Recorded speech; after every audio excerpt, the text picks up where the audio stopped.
July 1881. Tombstone, Arizona Territory. How warned him and his cowboys stay out of Tombstone. What are you going to do?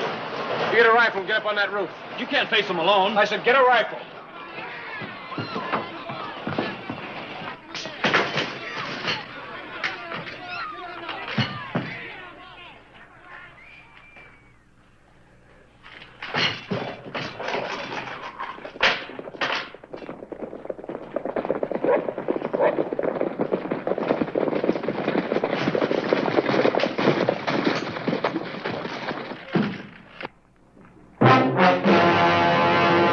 An actual account from the pages of my newspaper, the Tombstone Epitaph.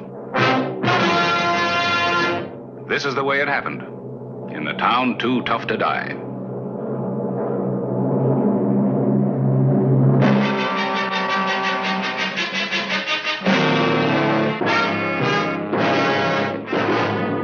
Tombstone Territory.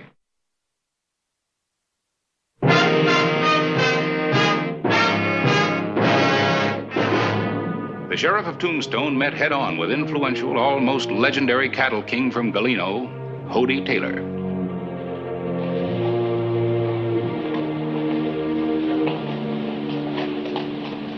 Well, the big man or the big bad? You're not wanted here. Who says? I say. I told you that when you wrecked the town the last time. That's funny. I must not have heard. You hear me now. Don't get down.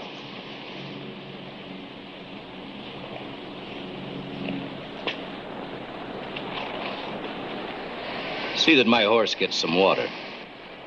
Get back in that saddle. I brought my boys into town for a celebration. Last time you celebrated, 2 citizens were shot and one of them died. That's too bad. Don't try to stop me. You may be next. Get out of town. Hollister, nobody talks to Hody Taylor like that and lives. Get out and stay out. Not Hody Taylor. I'm gonna kill you.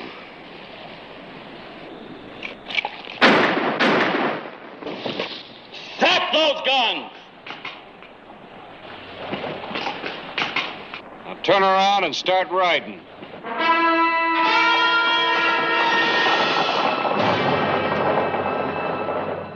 Hody Taylor was dead. 2 days later, men from his hometown of Galeno, Arizona, arrived to claim his body. Telegram for you from Tucson. Oh, thank you. County Sheriff's meeting.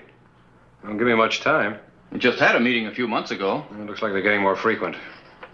You going? Just about have to. I'm taking a special stage coming through from Bisbee. July 22. Clay Hollister left on the stage for Tucson. But there was something about that ride that was unusual. There was no express freight up on top, no mail sacks, and no shotgun messenger for the trip. And no other passengers.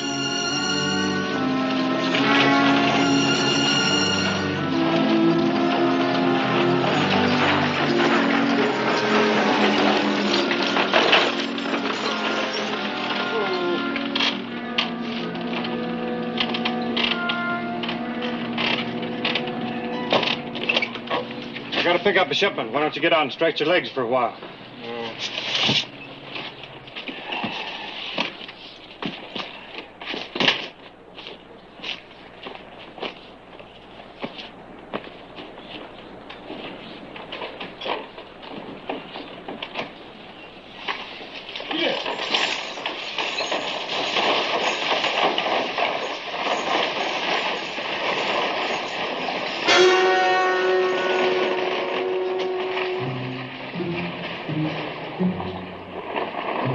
Sheriff of Tombstone. Brave man. What's this all about? Know what town this is? Galeno. Galeno. Home of Hody Taylor. The late Hody Taylor.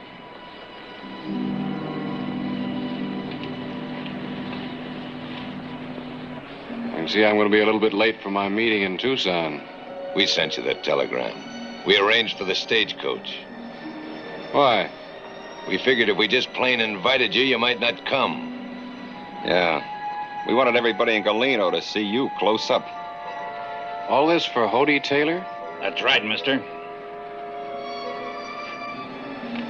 Boys, you're on the wrong track. Hody Taylor was a killer. We know what Hody Taylor was and what you are. We hear you're pretty fast with a gun. So we want you to draw. Go on. Draw for us.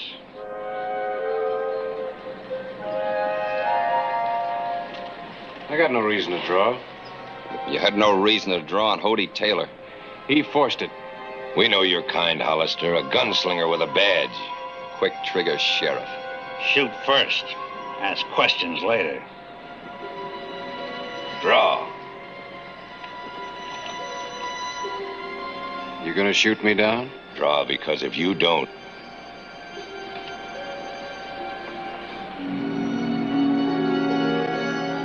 Don't like the odds. Told you you wouldn't. You want it in the saloon. Why? Get going.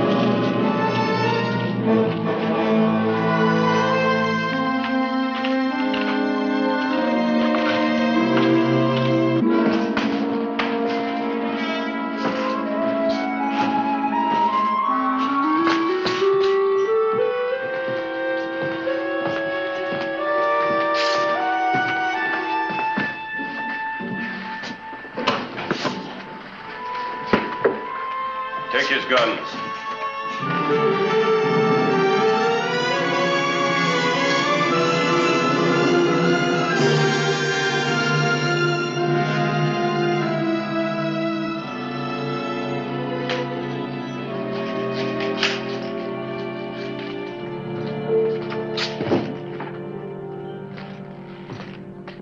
Your name? What is this? A trial. Trial. You're getting a better chance than you gave Hody. Your name? You're trying me? That's right. Because of Hody Taylor? I asked your name. Clay Hollister.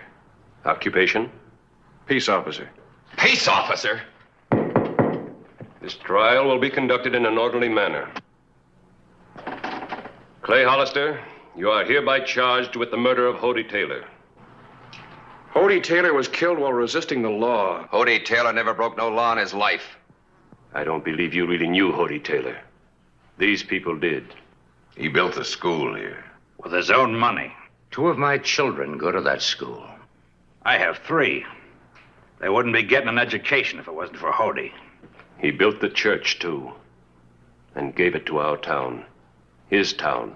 As a present. What have you got to say now? What I've been saying. Look, your Hody Taylor was... He owned the only bank in town. There's never been one worthy person turned down for a loan. And you killed him. I was exonerated in Tombstone at a coroner's inquest. We're not interested in what happened at an inquest in Tombstone. There was never any question as to the circumstances of Hody Taylor's death. There is here in Galeno. You have no right to hold this trial. We'll decide who has the rights here. You've plumb run out of them, mister. I'm an appointed officer. A peace officer who killed a man in the line of duty. We've heard enough. Isn't there somebody responsible here? I am responsible. I am the mayor. Well, if you're the mayor, why don't you do something about this? Do something about it. This was my idea. There were people here who wanted to go to Tombstone and shoot you on sight. I demanded a just trial. Trial, huh? Killer of Hody Taylor must stand trial. Hody Taylor was the town of Galeno. Him and him alone. Some towns have senators, congressmen, educators. Well, we had our man, too.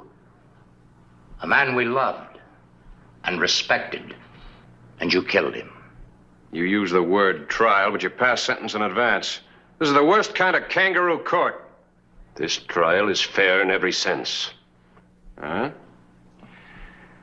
In that case, I'll be granted time to prepare a defense. Don't give him nothing. What defense is there?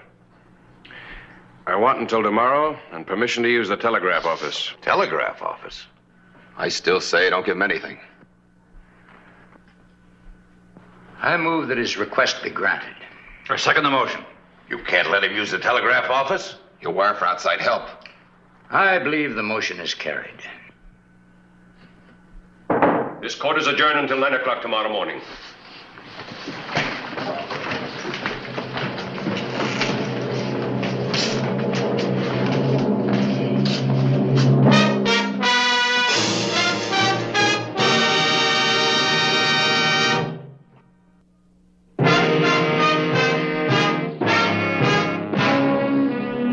July 22, 1881. Nobody knew Clay Hollister was in Galeno. Nobody but the citizens of the bitter town. Request all information available, Hody Taylor, signed Hollister. That's right. Send that to the peace officers of Ellsworth, Casper, Deadwood, and Tombstone. Not Tombstone. Trying to tell him you're here? What kind of answers do you expect to get?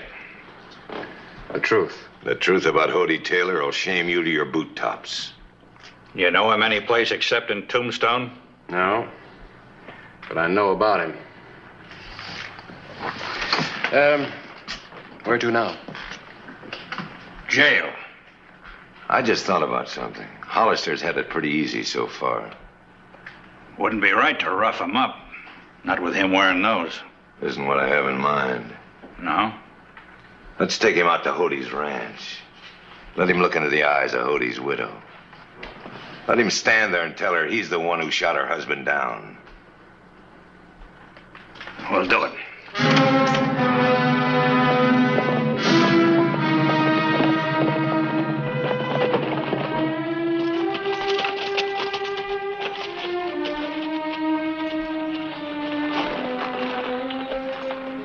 Lived good, didn't he? I had to knock you off that horse. Yes, mister, he lived good. He had a lot to live for. When you shot him down, you made the biggest mistake you're ever gonna make. One thing I'll say for you people of Galeno, you sure know how to hate. You're gonna find out how much. You watch him, Jess. I'll tell her he's here.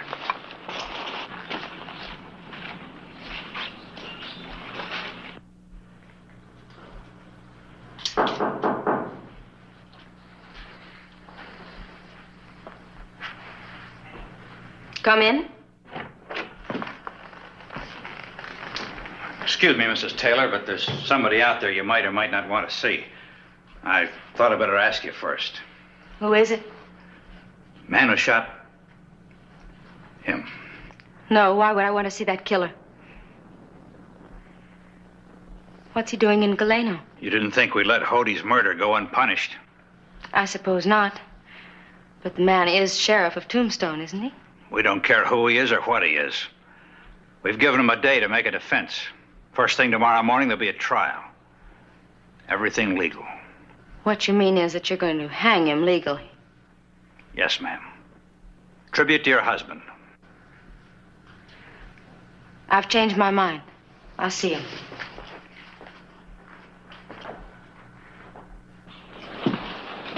All right, bring him in.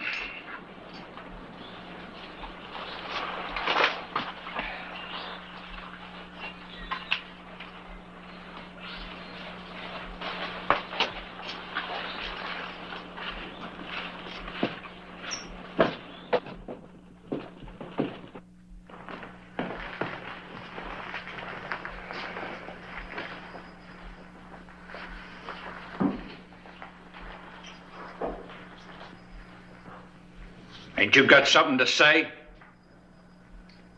I was hoping that she had. Just what do you mean by that? Mrs. Taylor, the town of Galeno is accusing me of murder. Do you expect me to object? You knew him best. His ways, his doings, the kind of temper he had. Are you asking the wife of the man you killed to justify your crime? Who else can I ask?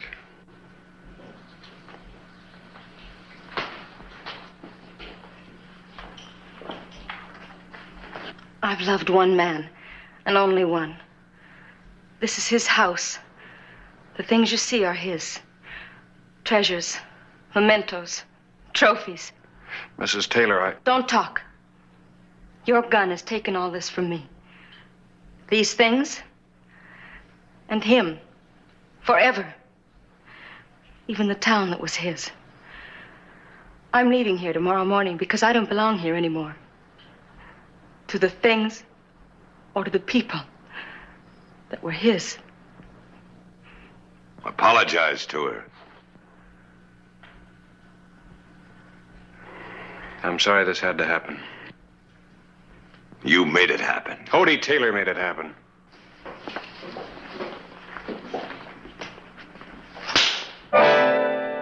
Get him out of here.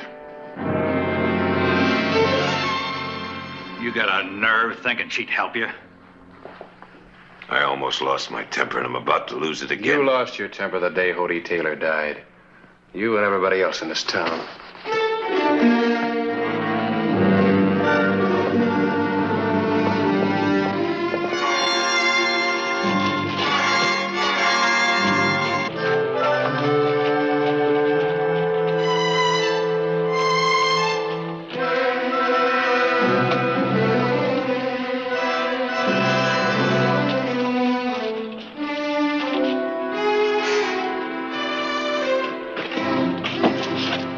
Take the cuffs off of him. You won't need him in there.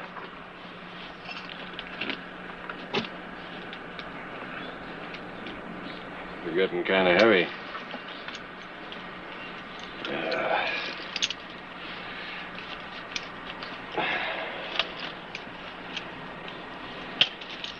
We'll open his cell. You stay here.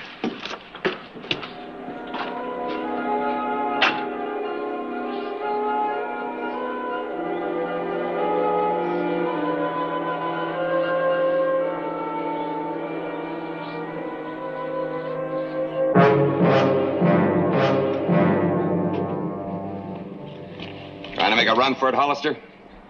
Go ahead, run. Figured you were hoping I would. I saw you run. We'll do it legal. Hollister gets a trial.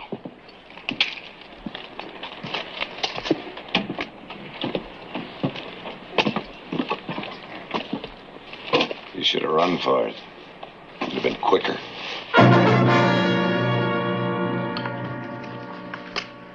I think we better see those. You'll see all you want at the trial. We could take him away from you. What do they say, Paulie? I thought this was supposed to be a fair trial. It'll be a fair trial. Remember that when they drop the rope around your neck. It'll all be fair.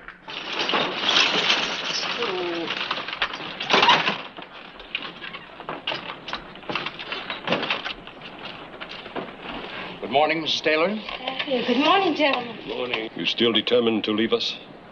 It's not my town anymore. I never thought I'd see you leave Galeno, Mrs. Taylor. I never thought I'd leave it either. Thank you for driving me in, Ed. You're welcome, ma'am.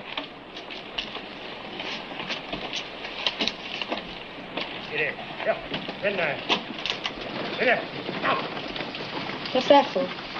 In case there's a hanging, ma'am, we want to be ready. Now, don't let it upset you, Mrs. Taylor. When will the trial be over?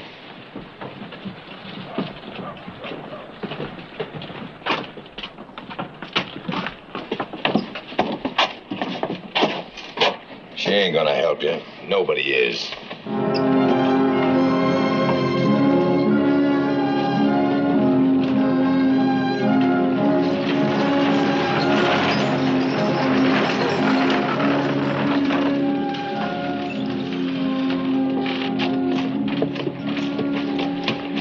Write to us from California. Yes, let us know how you are. Of course I will. Thank you.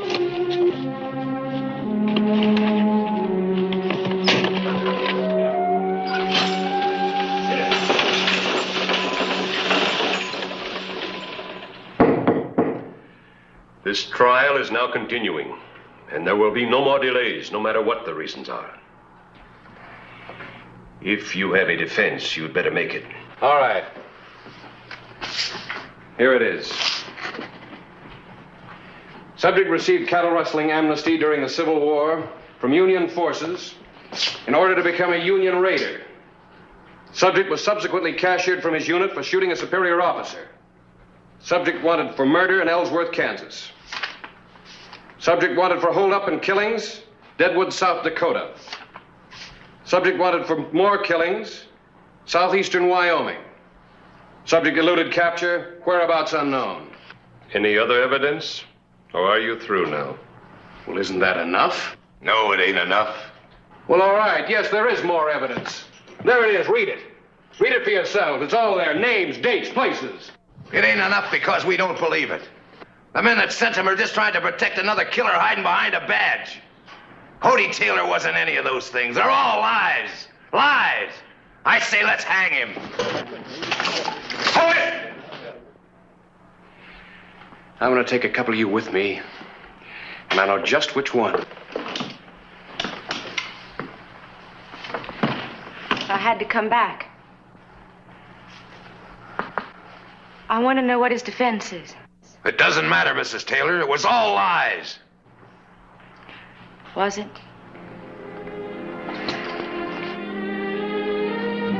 May I see the telegrams? There's no need, ma'am. I've got this.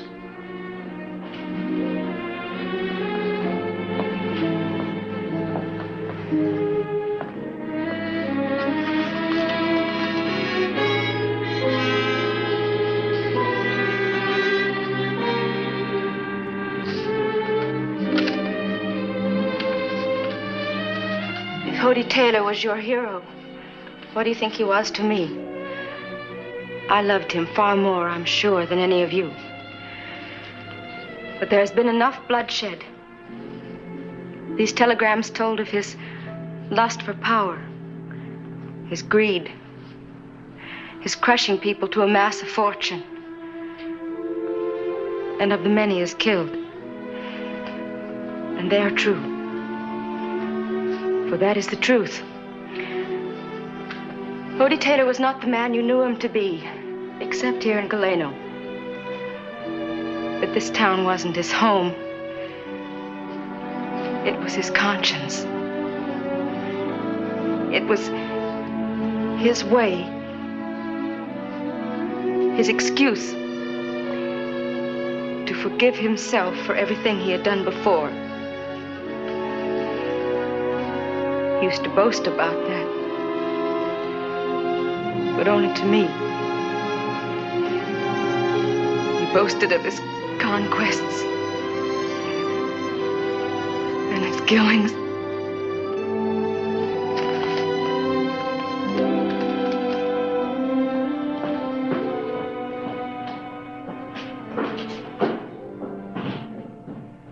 I move that this man, Clay Hollister, be acquitted. Mr. Caulfield?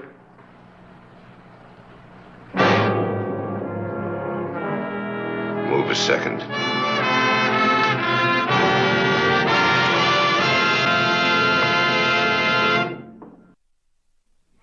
Miss Taylor, I hope you like California. Thank you, but I've decided to stay here. Goodbye.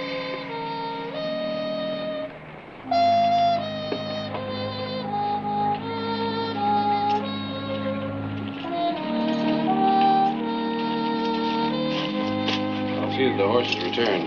Anytime.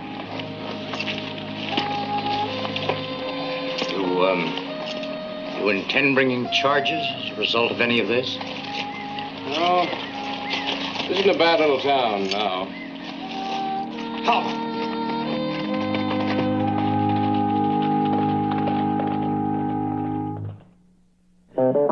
Whistle me up a memory, whistle me back where I wanna be, whistle a tune that'll carry me to Tombstone territory.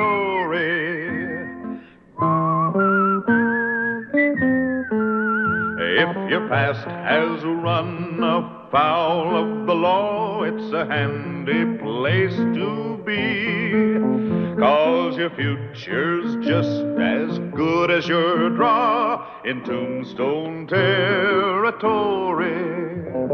Whistle me up a memory, whistle me back where I wanna be. Whistle a tune that'll carry me to Tombstone territory.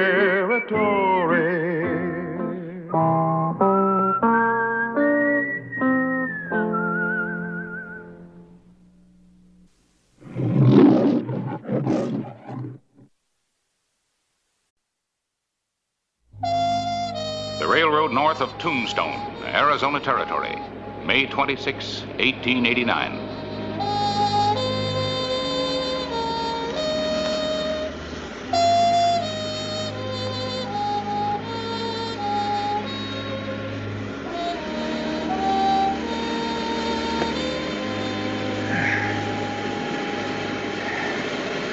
I thought I'd seen everything. It's one thing to rob, but why do they have to kill just to kill? Why do mad dogs bite? And Clay, how is it a little handful of Apaches can keep getting away from the Army all the time? There's just got to be an answer somewhere. There is. Geronimo. An actual account from the pages of my newspaper, the Tombstone Epitaph. This is the way it happened, in the town too tough to die.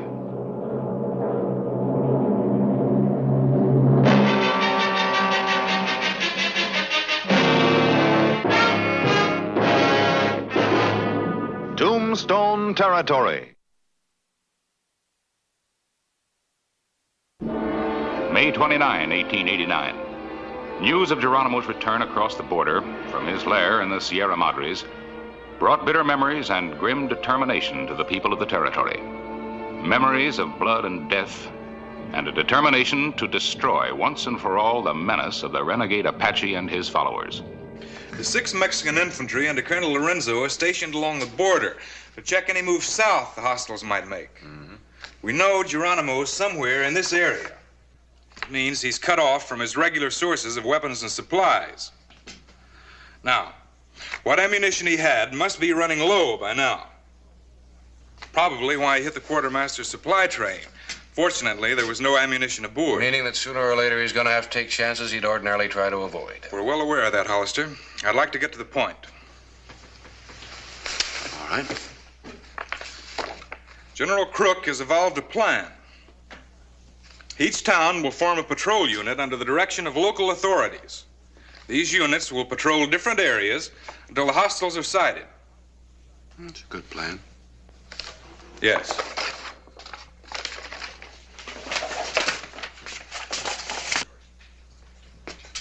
In the event the hostiles are sighted, the patrol unit will send riders to the nearest telegraph dispatch station and inform Fort Huachuca immediately.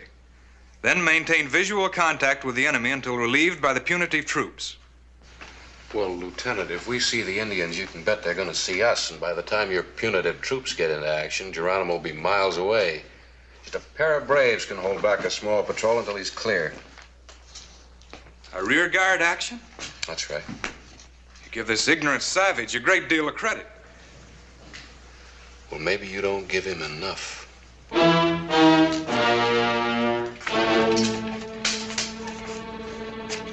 Fortunately, the Army is unimpressed by legends of the invincible Apache. Yeah, I can understand that. The troops that have come up against Geronimo are in no condition to talk about it. You'll have good reason to thank the Army when we stretch this butcher at the end of a rope. Look, Lieutenant, I know an awful lot of men that have fought Indians all their lives. They don't underestimate Apaches. Apaches, at best, not underestimate what's in store for them. Just one question, Lieutenant. You ever even seen a hostile?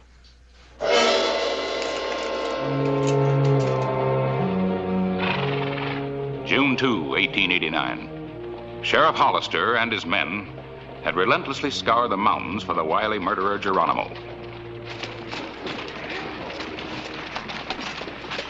Well, Try down south tomorrow. We'll see it sunup.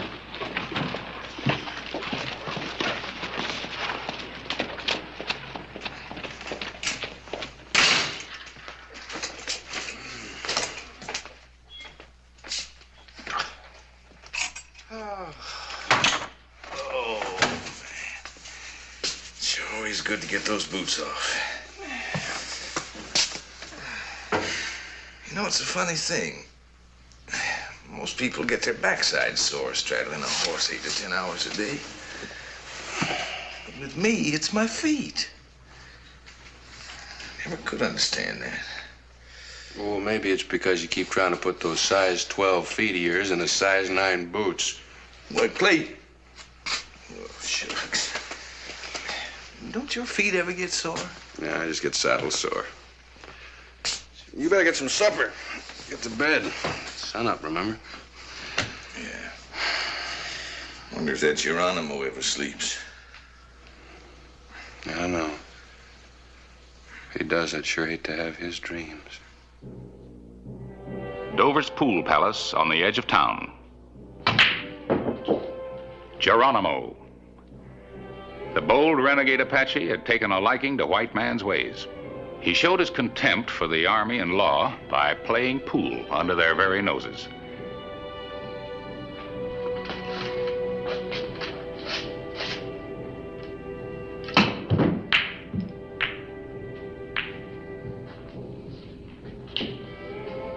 Geronimo held the proprietor captive while awaiting a supply of ammunition from a merchant named Kiley, long suspected of illegal traffic with the Indians.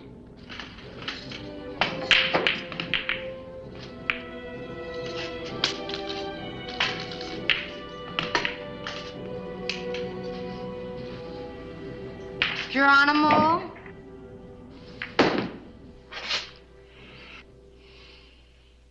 You make me miss. This comb. The only way it would look good on me is with one of those lace shawls. I can't wear it this way. You have the comb. Is not that enough? Our friend might bring some shawls with him tonight. He was told to bring ammunition. You want me to look pretty, don't you? There will be shawls. Now, woman, let me play this game in peace.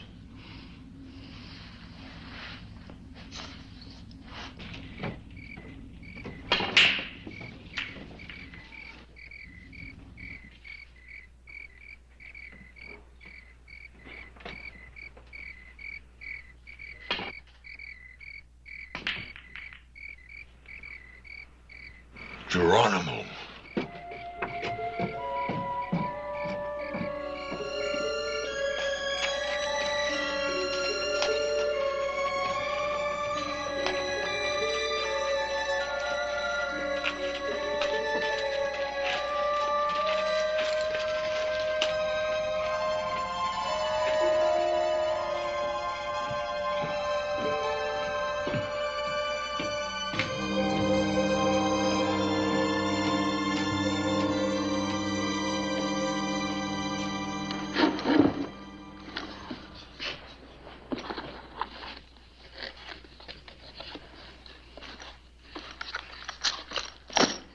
How much did you bring? 1,550 rounds of 45-70s and 2,000 rounds of 44-40s.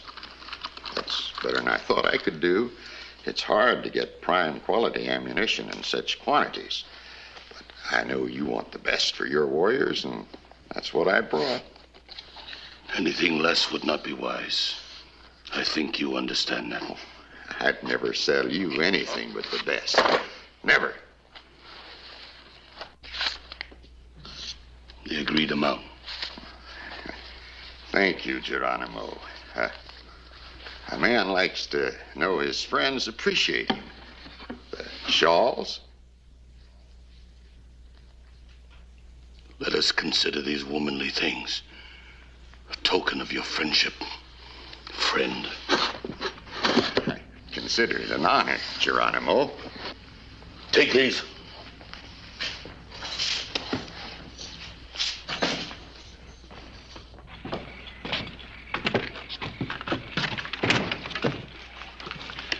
be 4-1 he's seeing pink Indians. Geronimo at the pool palace. Well, it won't hurt to check. Picked up a lot of things from the white man, most of them bad. You ready? Yeah, I'm all set. Let's go. Play pool.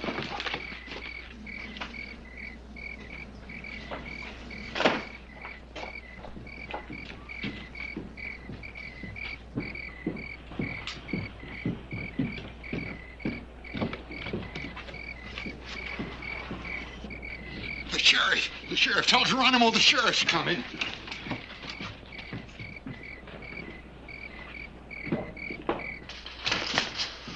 Bring box.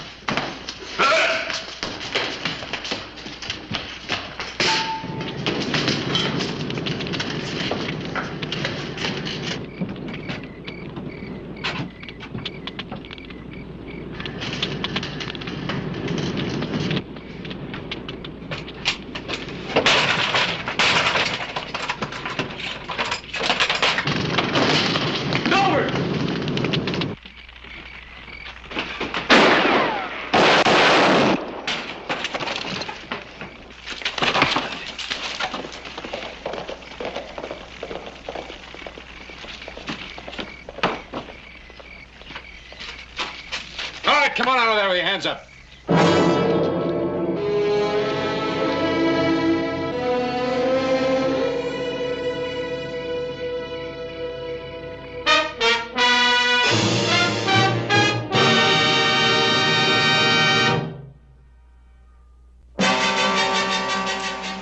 The night of June 2, 1889. With one of Geronimo's braves in jail, Clay Hollister sought information.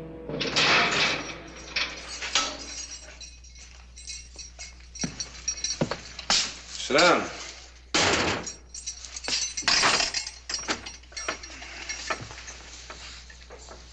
I said sit down.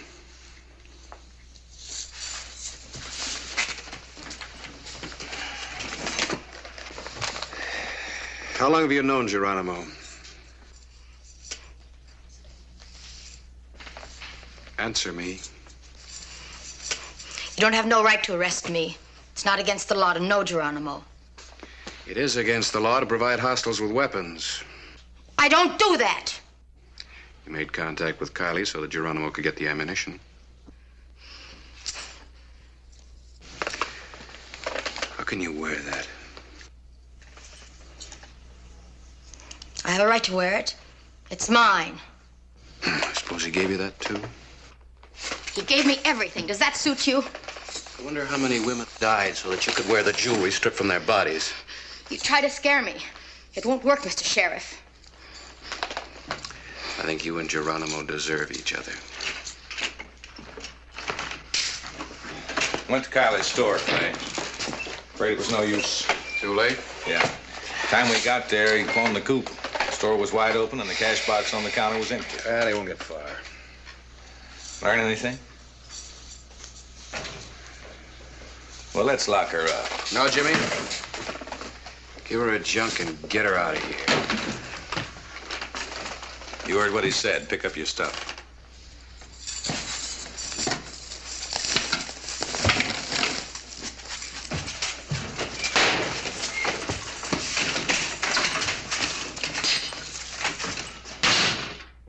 Geronimo's camp in the mountains outside Tombstone. The Apache killer and the merchant Kylie made an incongruous pair.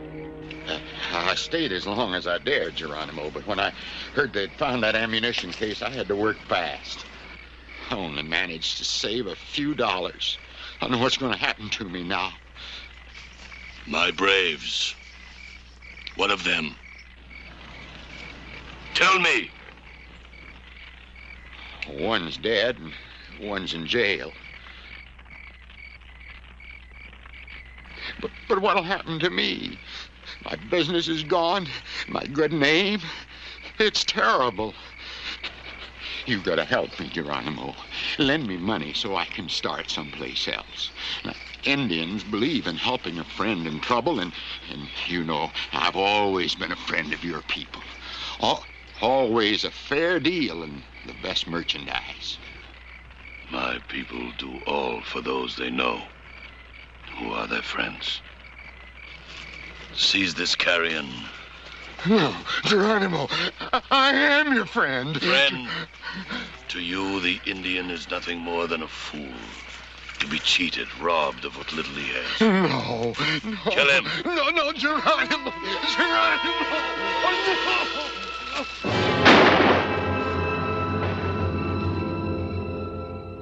You've had one chance to keep your neck out of a noose. Tell us where Geronimo's camp is. The rope would be a gentle gift of sleep compared to the death I would have as a betrayer of Geronimo. He's got a real good argument there, Clay. Where is he? Where's Geronimo? He is everywhere. He is nowhere.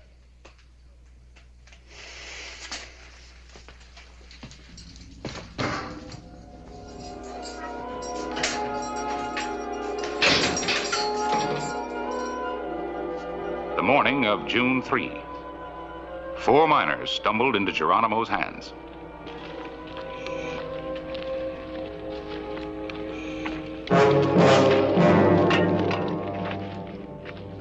Drop these things.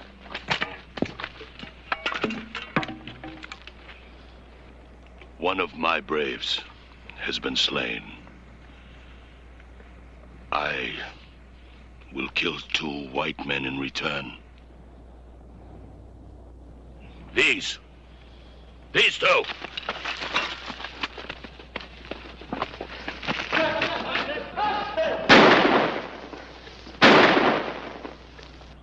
Another of my warriors is held captive. Unless he is freed, I will slay every white man, woman, and child who falls into my hands. Tell this in Tombstone. Go!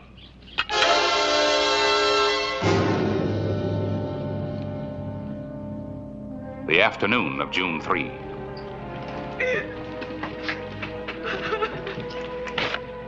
The people of Tombstone were grim witnesses to Geronimo's brutal reprisal.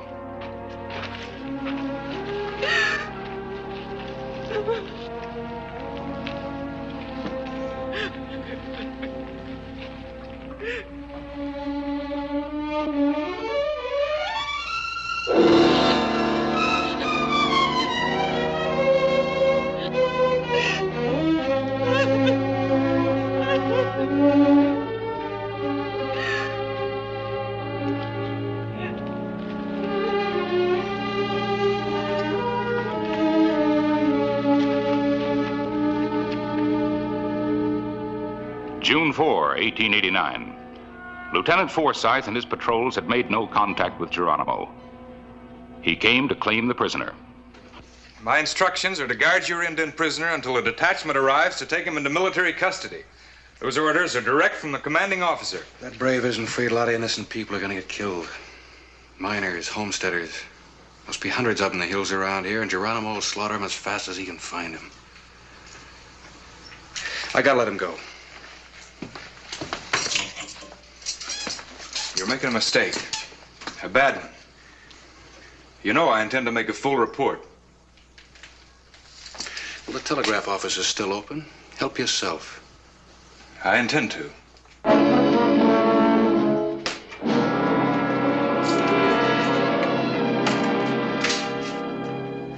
Sheriff?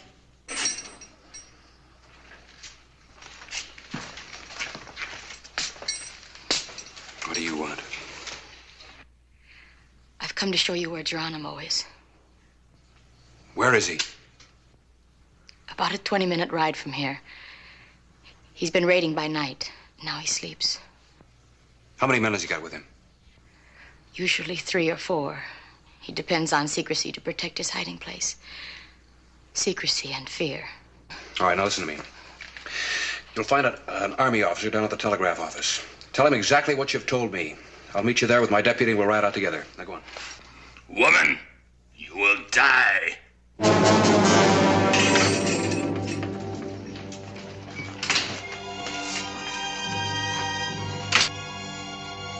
The afternoon of June 4, 1889. Dolores led the men to an isolated cabin tucked in a draw of the Mule Mountains a few miles south of Tombstone. Where are his guards? It appeared to be a day to remember. The capture of Geronimo. Let's work around that way. Wait a minute. Still think we should have waited for a platoon of troopers. Lieutenant, I'll take the responsibility if anything goes wrong, but if you want to wait for the troopers...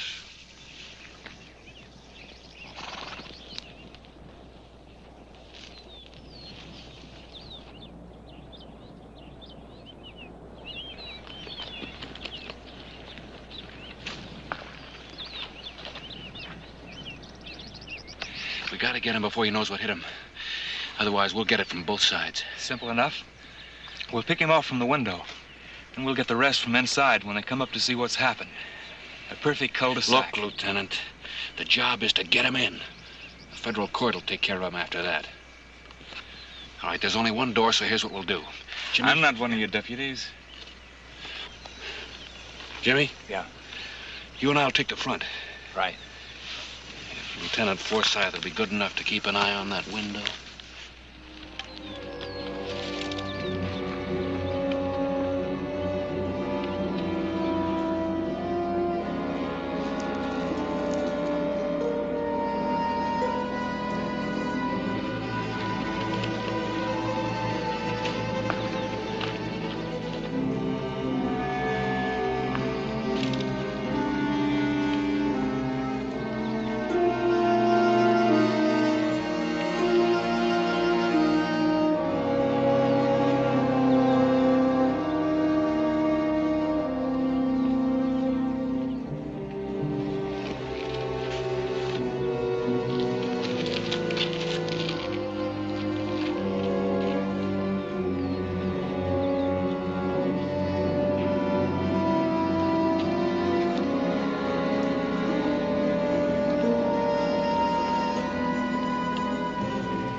Geronimo?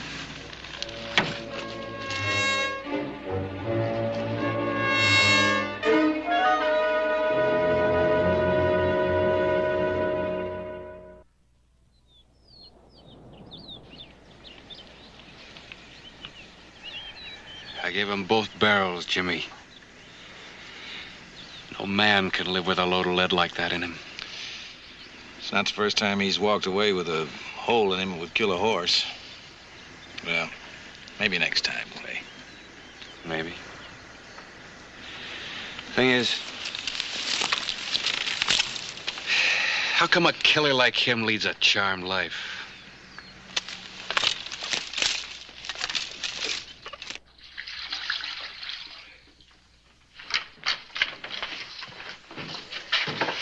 Well, he got away, Lieutenant.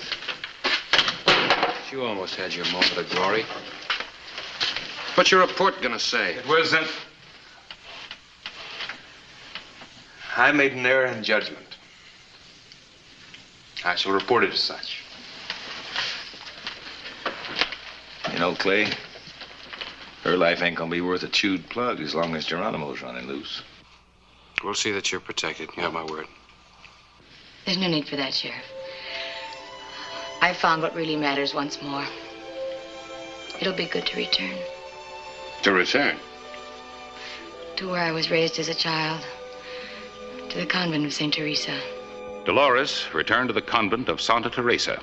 The notorious Geronimo was never actually captured. When he was old and tired, he voluntarily surrendered to General Crook and returned to the comforts of the reservation.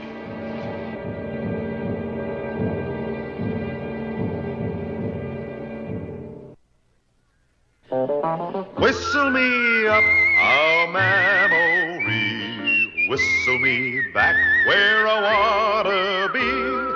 Whistle a tune that'll carry me to Tombstone territory.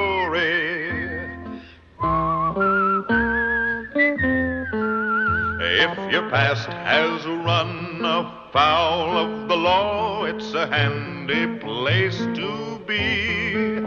'Cause your future's just as good as your draw in Tombstone territory. Whistle me up a memory, whistle me back where I wanna be.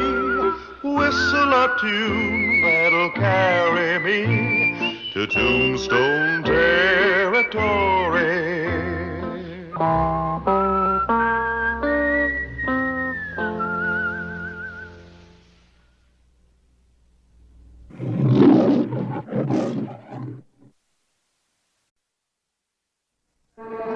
Tombstone, Arizona Territory. An overcast morning, July 9, 1886.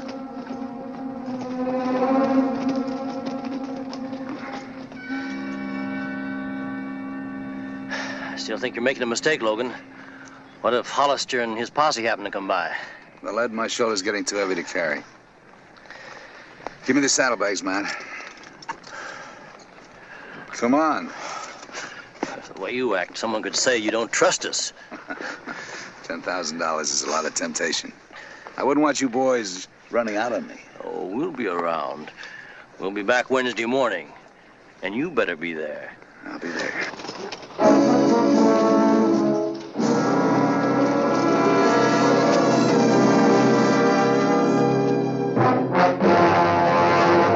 An actual account from the pages of my newspaper, the Tombstone Epitaph. This is the way it happened, in the town too tough to die.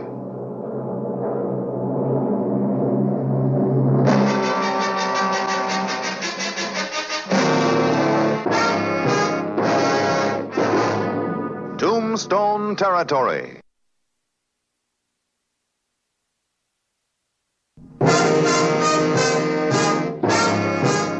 July 9, 1886. Sheriff Clay Hollister was on the trail of Logan Beatty and his gang. The going had been rough. Near as I can figure, this trail's about 5 hours old. I think the posse ought to be heading back to Tombstone, Clay. We don't have enough provisions for another day's ride. Well, I winged one of them. Sooner or later, they're going to have to slow down and fix up that wound. Horses are about through. The men have about had it, too.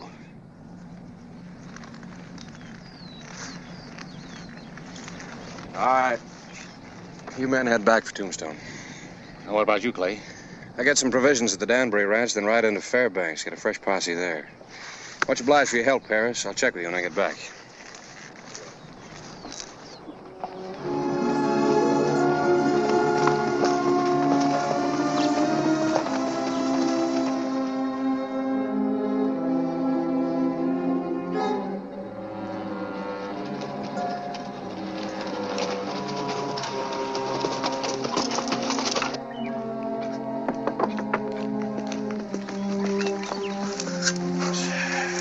Danbury? You come hunting land, Texas Sheriff, you're wasting your time.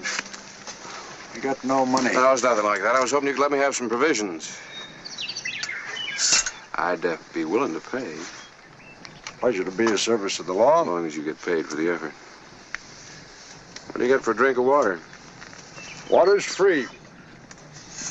Good book says to help those in need, but it don't hurt to be practical about it. You or anybody else. Anybody else? I got myself a temporary boarder. Fellow rode in this morning, gave me $50, put him up for a couple of days, give him some medical attention. Claims he was ambushed. Where is this man? In the bedroom. Is he wearing a gun? No, I took it away from him. That's good. Guns are the tools of the devil, like so many other things. All I keep around myself is a small bore in case I scare up a coyote. I'd like to meet this man.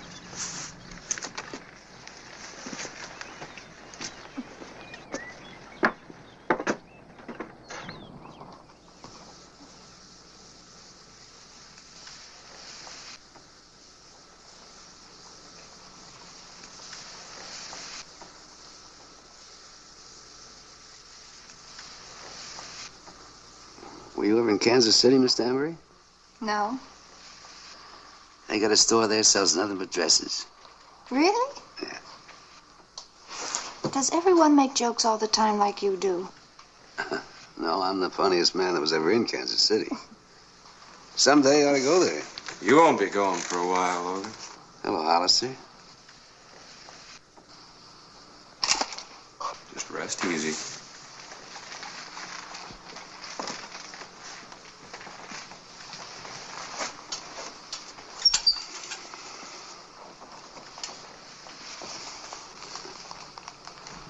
It's a family heirloom. Like this lucky piece. I rest better when they're near me. Has he done something wrong? Yeah, he held up a bank in Tombstone. Wounded a clerk. No. An outlaw under my roof? Where are the others, Logan? They said I was holding them back. Did he ride in here alone? I was out in the yard. I didn't see anyone else. You got me caught, Hollister. Why would I lie to you?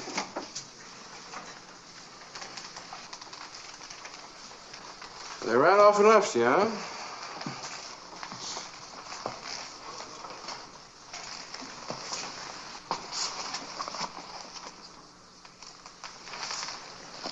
Left $10,000 behind. Where are they, Logan?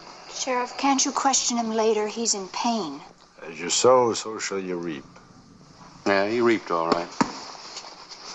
I'll need a lighted lamp to sterilize this. Seems only fair that since I put the bullet in, you ought to be the one to take it out. How is he? Nothing wrong with him. A couple of days' rest won't cure. I don't want him under my roof. This is a God-fearing house. Let the sinner seek the comfort of his own kind and not sicken others. It's a long ride back to Tombstone. Wouldn't want that wound to open up. He might bleed to death. The righteousness of the perfect shall direct his own way. The wicked shall fall by his own wickedness. But the man came to us for help, Pa. It wouldn't have been Christian to turn him away. He's a thief and a murderer. He deserves the worst that can happen. There's nothing too good about Logan's past, but murder isn't one of his accomplishments. I know his kind has never done a hard day's work in his life. I thought we could all use some refreshment. Oh, thank you, Miss Danbury. Looks like I'm going to have to impose on your hospitality for a couple of days. We're pleased to have you here, Mr. Hollister. You think he'd like a cup? Oh, I'm sure he would. I'll take him some. If the sheriff wants him to have any, he'll take it in. Leave the girl alone, Alan.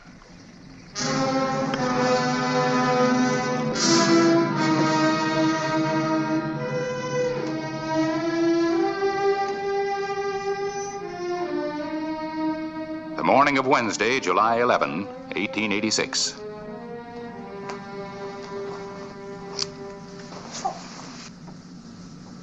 You certainly don't take any chances, Sheriff. No. My job, you'll live longer if you're careful. And don't put too much faith in good luck charms. I want to talk to you about that. What's wrong with Logan giving it to me? He should have kept it for himself. He's going to need all the luck he can get. Keep away from him, Kay. You sound just like my father, Mr. Hollister. He's got a long prison term ahead of him. Hollister, there's one thing you should know. You're never going to put me in prison. Only one man ever locked me up. That was my dad when I was 7 years old. I remember I beat my hands bloody trying to get out of that dark cellar. It was a whole lifetime ago. I still dream about it.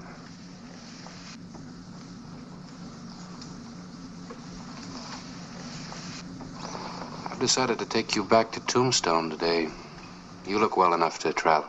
Yeah, I'll be traveling soon. All I needed was a little Christian charity from the right person. Why don't you give her some? Come here.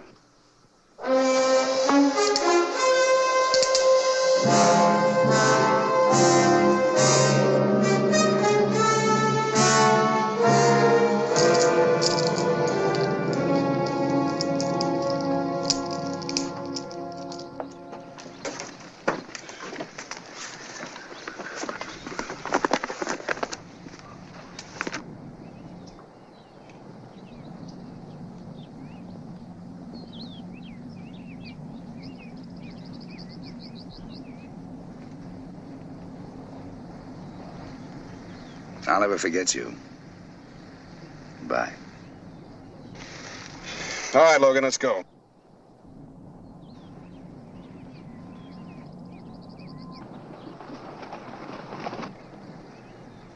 You'll never take me to Tombstone now, Hollister.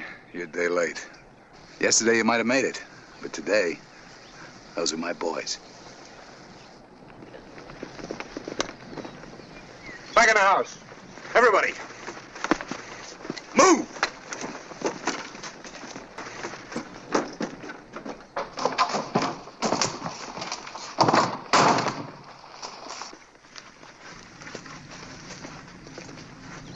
Hey, Logan, come on out. Tell him you're my prisoner. Sheriff Clay Hollister's in here with me. Well, what do you want us to do? Well, there's no sense in having a gunfight. I'll be out in a few minutes.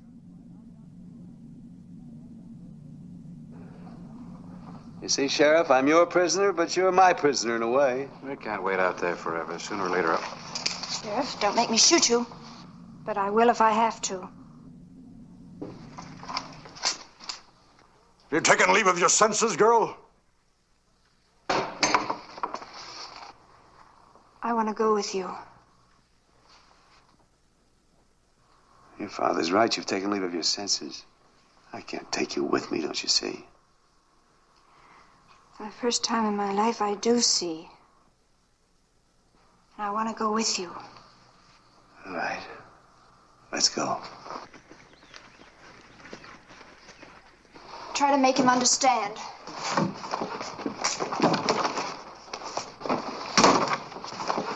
I'll kill you for this, Beatty. By all that's holy, I'll kill you. Take that. I'll cut you down before you got a shot. Logan! Climb down.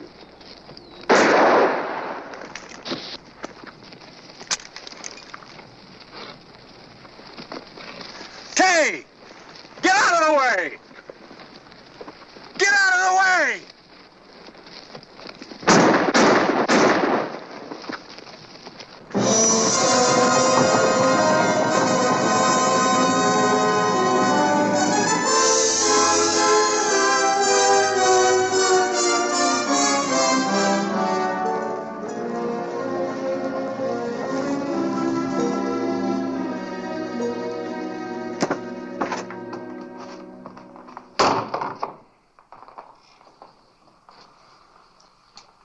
Might have stopped them if it hadn't been for her. I don't think you can put all the blame on your daughter. My daughter is dead.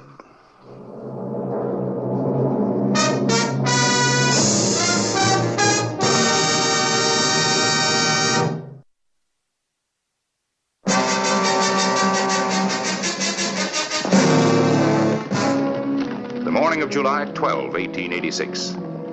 Logan Beatty skirted Tombstone on his way to New Mexico. Clay Hollister came back to Tombstone for a small posse. We again picked up Beatty's trail.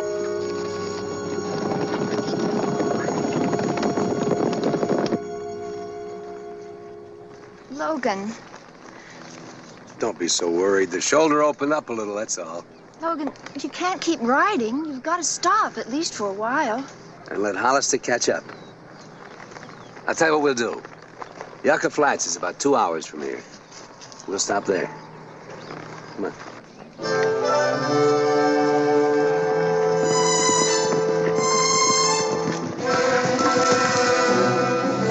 The outlaw's trail led to Yucca Flats. We reasoned Beatty was seeking the sanctuary of the New Mexico border.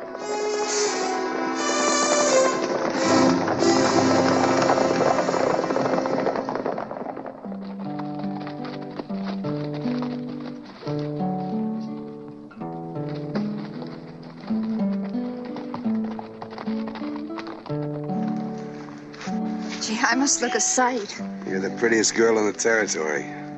Not in this outfit. I'll buy a new dress. We'll meet you fellas in the bar.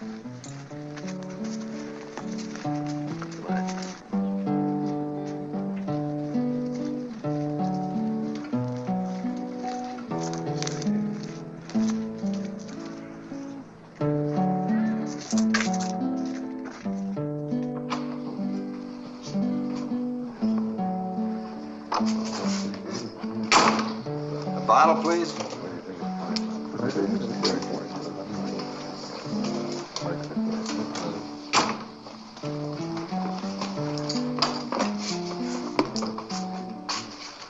Thanks. Oh, no. Thank you. I'm sorry. You do that dress right proud, Kay. My man has good taste. Yeah, not much of a place, is it? If I go anywhere else, they might recognize me. I understand. Don't you want a drink? It might cheer you up. It can't do you any harm. No, I don't want any. Hey, Logan. You gonna sit there and wait for Hollister to come for you? Or are we heading for New Mexico? Okay. Should we leave? Well, I'm ready. Kay, how old are you? 17? 18? 19. Do you realize that I'm almost... I realize that you're the man I love. Come on, let's go.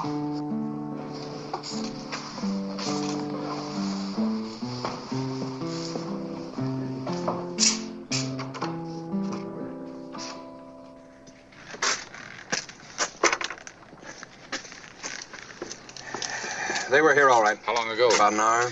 Well, we're gaining on them. They still got a good head start. Catching them before they reach the border is going to take some doing. If I have to cross the border, I will. I think I'll send the boys back to Tombstone. This visit's going to be unofficial.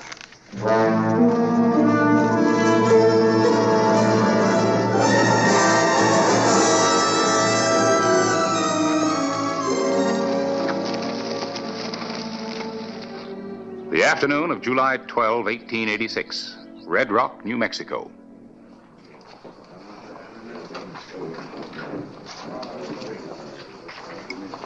Aren't you gonna eat any of it? I'm not hungry. I know what you're thinking. I just can't afford to take any chances. I've still got to be careful where we stop. Logan, I understand that. You don't have to explain. You haven't had any fun, have you? Give me a little time. We'll have plenty of fun. And we got lots of money. And what happens when the money's gone? I get us some more. They leave this stuff lying around loose in banks. You just walk in and scoop it up. Just walk in and scoop it up. And we start running again. What other way is there? Hello, Logan. Rita, I'm busy. What's the matter? Don't I please you anymore? Look, Rita, will you leave us alone, please? Logan, she's not your type or age.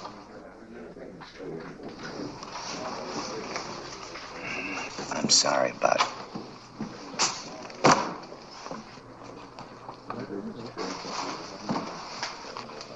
I'll cover you from here in case the others show up.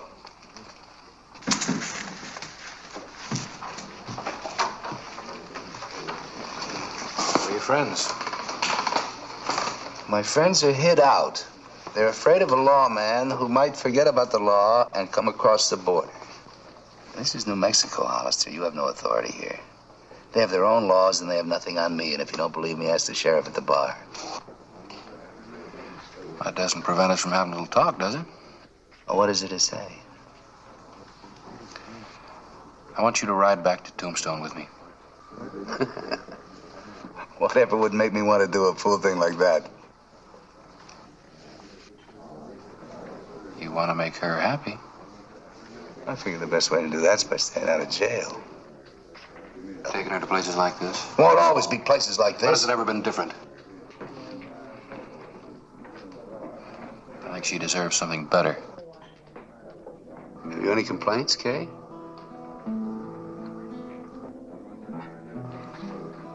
If he did go back, what would happen? You have to face a robbery charge. I can't do that, Kay. Don't ask me. Logan, time of your kind's passing. Trail ends with a bullet or a long prison term. Now's your chance to pay a small penalty for a new life. Remember, I told you I can't stand to be locked up. What kind of freedom is this? Running from the law, living from day to day, and no future. us alone, Hollister. All right. Anything I can do for you, Kay?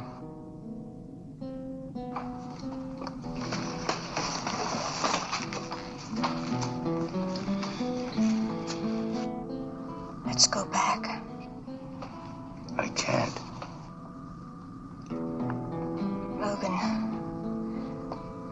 maybe you can walk into a bank and scoop up some money. But what happens if this kind of life runs us out of love?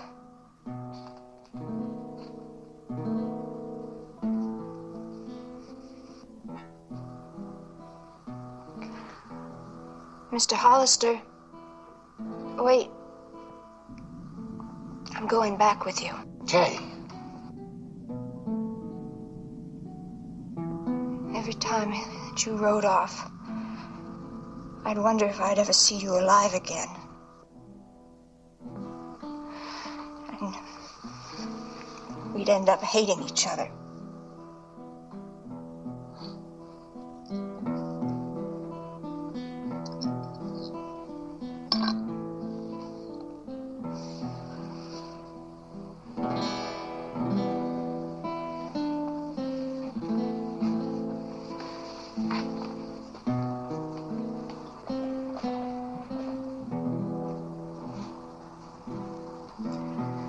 Wouldn't have worked, would it? He'll come back if he loves you.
Thank you, Mr. Hollister. Glad I could be of service. Is Pa at home? He went into town, but he should be back very soon now. I better start supper. You'll stay, won't you? Thank you, Miss Danbury.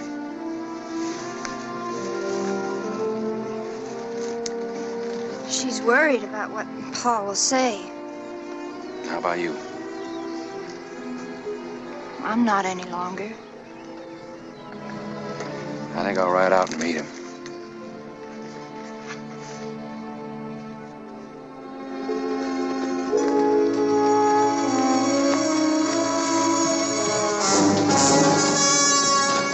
Spawn of the devil! Stop!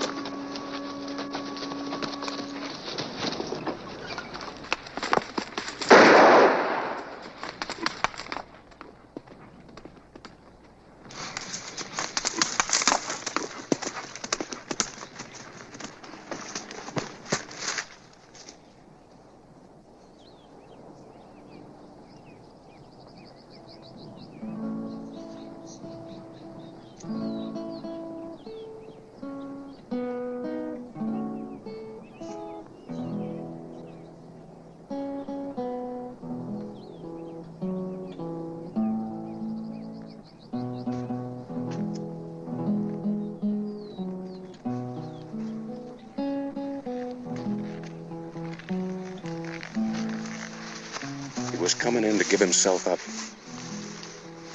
I didn't know. Didn't he say anything? May have. I didn't hear. Maybe. Maybe you just didn't want to hear.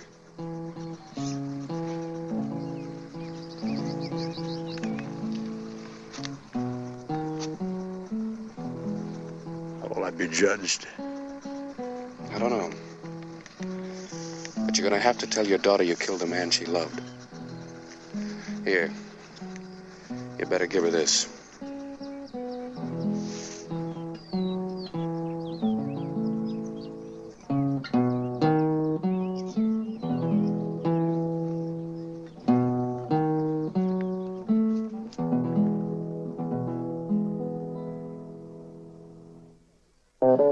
Whistle me up a memory, whistle me back where I wanna be, whistle a tune that'll carry me to Tombstone territory.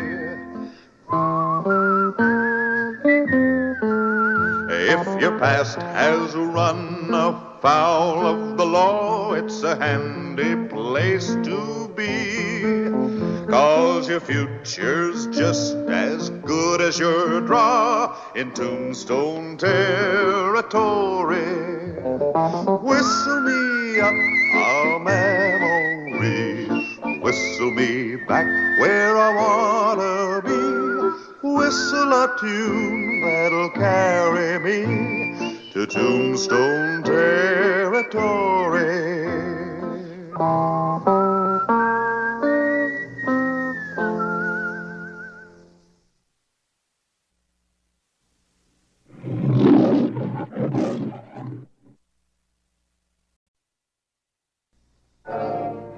Tombstone, Arizona Territory, March 27, 1882.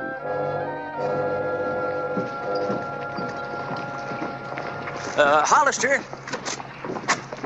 Oh, Mr. Howard.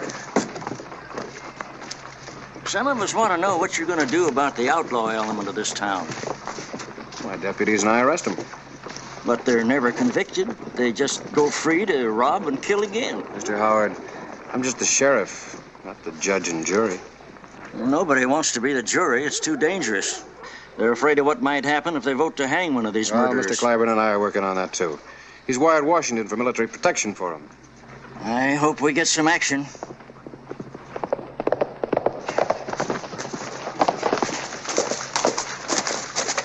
Here's Grady. Apaches. At Antelope Springs. Apaches that close? Get all the men you can together. Right, Clay. Fred and I'll ride out with you.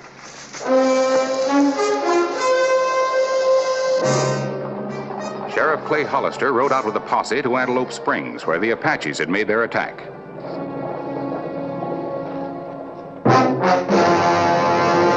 An actual account from the pages of my newspaper, the Tombstone Epitaph. This is the way it happened, in the town too tough to die.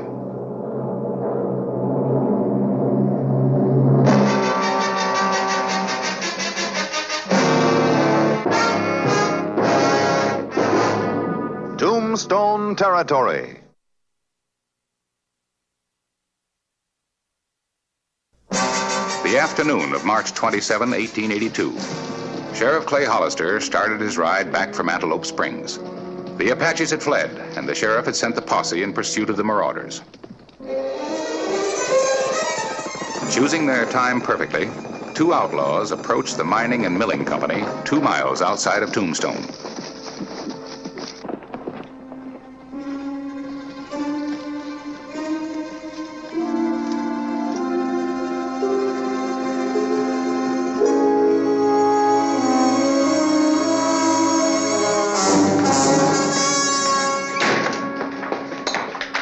Be obliged if you fill that.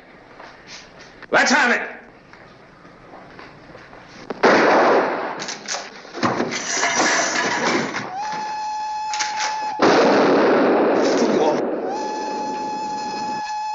The miners will be coming for their money. Come on.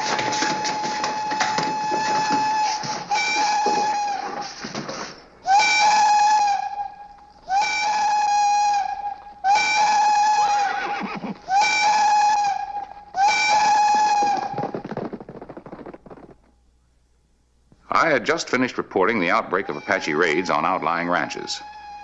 Checked my watch with the 5 o'clock whistle at the Tombstone mine. When the whistle continued, I knew it was an emergency. I rode to the mine 2 miles out of town to investigate. But the hold-up men had killed and vanished. I warned you about your fast trigger. You saw him go for his gun. This could mean big trouble. You don't want to have no fun, do you, Mitt? I wanted money. I didn't want to kill him. Too bad about the money. You go on to Crowley's. I'm going back to town. I hope you know what you're doing, partner.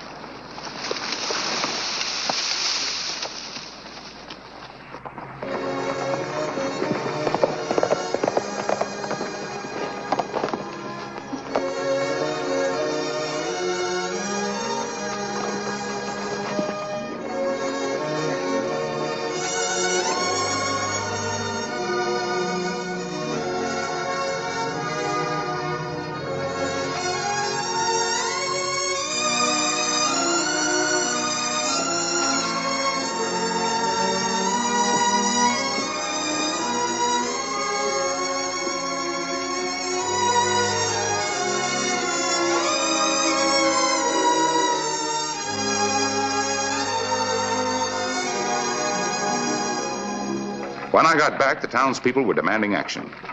They told me Clay Hollister had just returned from Antelope Springs. I tell you, they almost got me. That the hat, Clay? That's it, Mr. Clyburn. Not much to go on.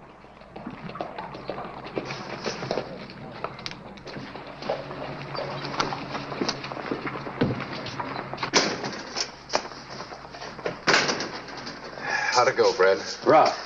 We trailed the Apaches into the Dragoons, and it was an easy trail to follow. More raids? 2 more ranches and their families. Not a pretty sight, even the young'uns. I came back to report. Something wrong? 2-man stick-up at the Tombstone mine. Killed Mr. Barton. That hat belongs to one of them. I saw a man without a hat riding across the San Pedro. He was headed towards Crowley's place. Looked like Billy Clyde. Young Billy. He's a hard case. Yeah, everyone thinks that he and Mitt Porter held up that Benson stage. I wonder about Porter. They're probably over at Crowley's place now. It's nothing but a hideout. Do you think Billy and Mitt did it? I'll ask him. Let's get it over with. I'm going with you. Well, now, Mr. Clyburn. Look, boy, I've been doing a lot of talking. You might need some help bringing them in. Might at that. Except one of them's walking up to us right now. Well? He's tall like him, only he's dressed different. Wore his hat like you, Fred. Nope, it couldn't have been Porter. You sure? I was there. You said you weren't looking. It isn't Porter. Besides, he couldn't be 2 places at the same time. Unless he was 2 people. Which maybe he is. Take over for a while. Hey, now, there's a fuzzy little one. Like that. Hello, Mitt. Mm-hmm. Hello, Simmons. Mr. Catherine. Hello. Very attractive hat for a very pretty lady. Thank you. How's the freighting business, Mitt? Can't complain. Picking up lots of money on the Bisbee Road, are you? I'm doing all right. I think you're the richest man in town. Hope you realize that. Mitt, we're riding out after your friend, Billy Clyde. Billy Clyde? Why? Well, I want to talk to him. I don't know if it was him or his partner who killed Mr. Barton. Mr. Barton was killed? Well, what makes you think that Billy had anything to do with it? Hat was found. Billy was seen riding for Crowley's ranch bareheaded. Well, I guess that's your problem. It's no problem, Mitt. I figure Billy want to talk about things. He won't want to hang alone. Tombstone juries don't hang anybody. Seems they're scared to. Barton was a popular man, Porter. The town's had enough. You want to ride out with us, Mitt? Well, why me? We thought you might have some influence with Billy. Avoid another killing. When you leaving? Ooh, about an hour. Mr. Porter's not riding with any posse tonight. We're going to choir practice. Fire practice? That's right. Choir practice. That it is, Mr. Clayton. Well, we smoked him out. Yeah. What's the matter, Mr. Clyburn? Something wrong? Yeah. I like that fella. We rode immediately to reach Crowley's ahead of Porter. We arrived at sundown, and Clay Hollister scouted the ranch to see if other guns were around. How does it look? I looked all over. Crowley and his boys out there. Probably all in Gaileyville gambling. There's just one man in bed. That has to be Billy. How do you know? He isn't wearing a hat. I'm gonna go get him. Oh, hold on. He shoot you without even opening an eye, just out of instinct. Not if I shoot first. Let's take Billy, then we can wait inside for Porter. That is, if Porter shows. He'll show, all right.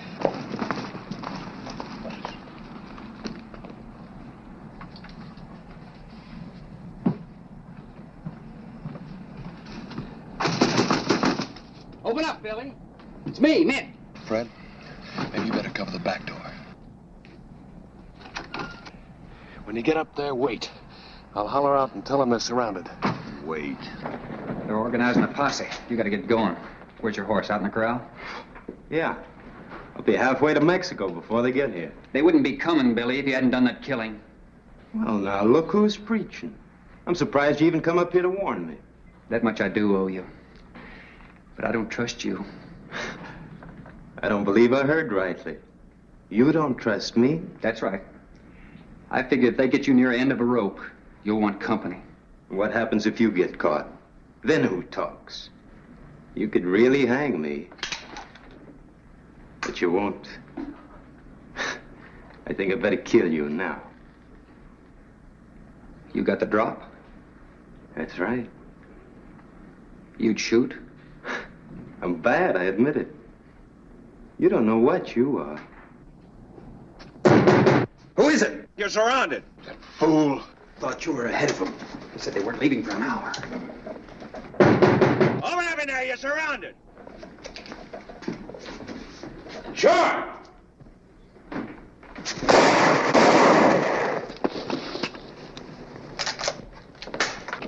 Hold it right there, Billy.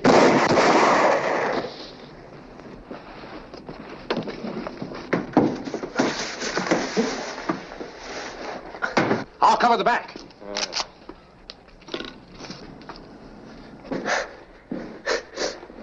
Now I know I'm not gonna hang.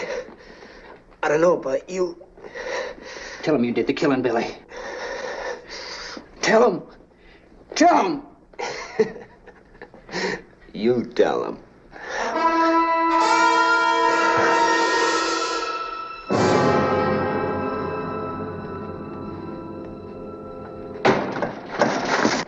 Drop it.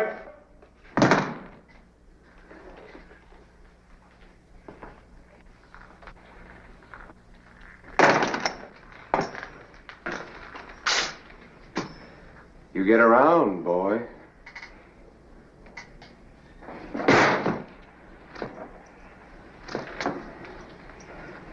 Fred Billingsley is dead. I didn't kill him. I don't think you'll get Billy to testify to that. Well, I'm not going to hang. Don't be foolish!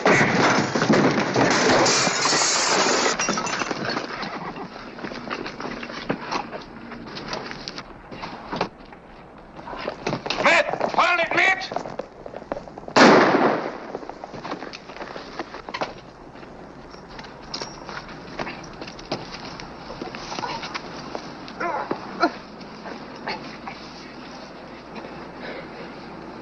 You think he'll live?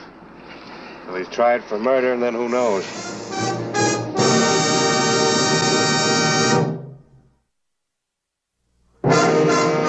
March 28, 1882. Mitt Porter was under guard in the Tombstone Hospital. Excuse me. I'll have to ask you to check that gun, stranger. Well, I'm just passing through. Well, make sure you do. Town's got rules. Rules? Yes, Mr. Warren? I knew this would happen. Porter's healing up in the hospital, waiting to go free like the rest. Fred Billingsley ain't healing up none. Those cowboys think they run this town. They do. Well, it's time something was done about it. You're right, Miss Bradbury. People are getting panicky. Yeah.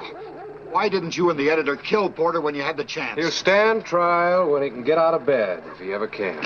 Won't do no good. Juries are scared. Well, you're the men who make up the juries. I ain't gonna buck them gunslingers. Well, you know, I don't blame you much about that. That'll all be changed now. What do you mean? I got an answer from Washington. All juries will have protection. What protection? Troops, if necessary. From Fort Huachuca. So now you know. Well, maybe things will be better. Yeah. Well, it's about time. I hope I get on that Porter jury. Me too. He'll hang. It's time they was showed. Well, we'll show them too, won't we, boys? It's up to us.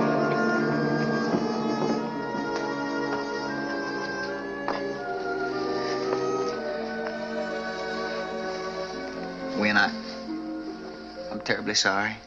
Just that I got in so deep. You could have told me.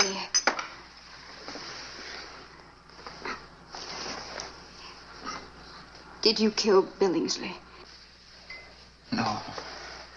Did you kill Barton? No. Was it Billy? Oh, I knew you were mixed up in something. I hoped I was wrong.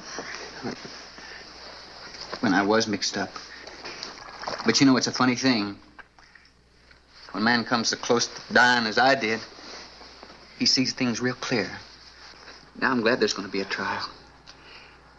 They got to believe I didn't kill anybody. When, after the trial's over, maybe we could go to California. Live respectable. I know I got no right, but I'm proposing.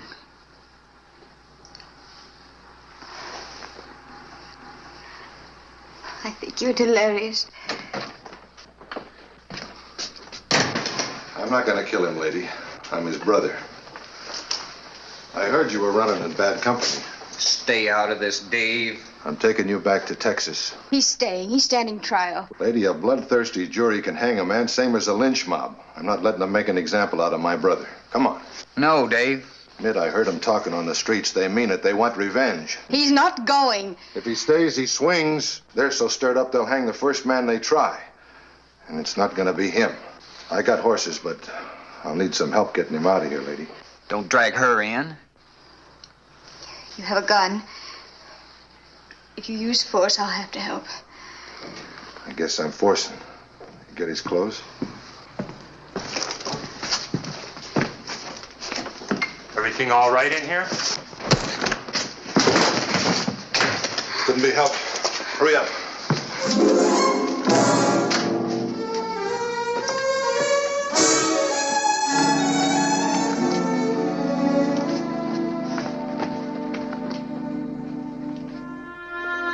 Mitt and Dave Porter rode out of Tombstone, trying to cover as many miles as possible before their escape was discovered.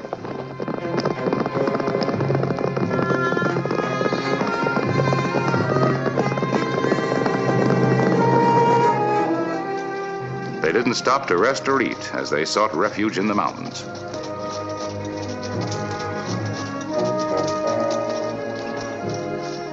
Only desperation kept the wounded boy on his horse. The two brothers pressed through a devil's graveyard of rocks and boulders, avoiding trails, ridges, and exposed areas where they might be spotted. Their destination, Texas, and home. The Porter boys were aware of a double danger, a posse from Tombstone and the Apache raiders who infested the mountains and desert.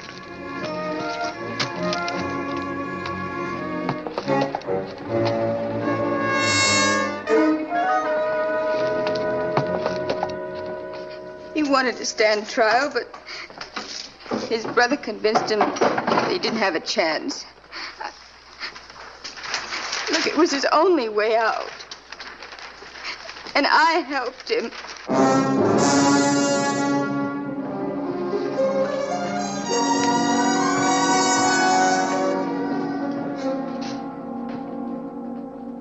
I don't know if Mitt killed or not, but he deserves a fair trial, and boy, if I can find him, he's going to get one. Where do you think they headed? Mountains.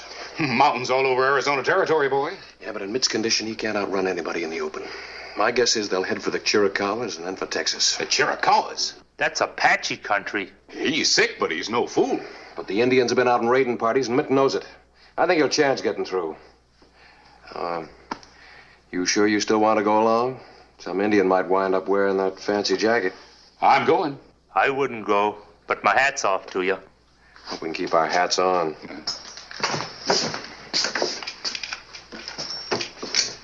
You're in charge, Sorehead.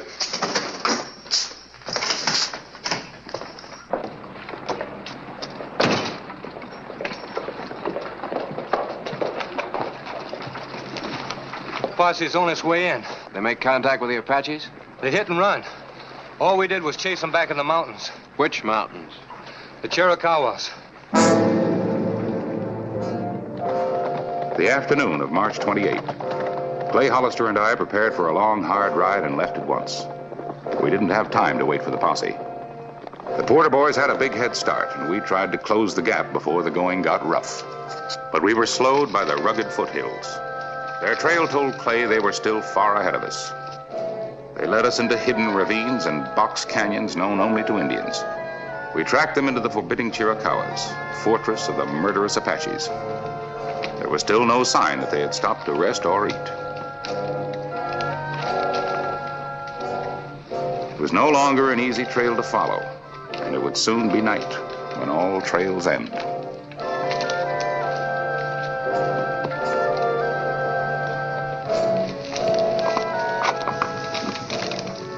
The evening of March 28. Mitt and Dave Porter penetrated deeper into the Apache stronghold. The stars would soon be out. But which would be stars and which would be Apache eyes?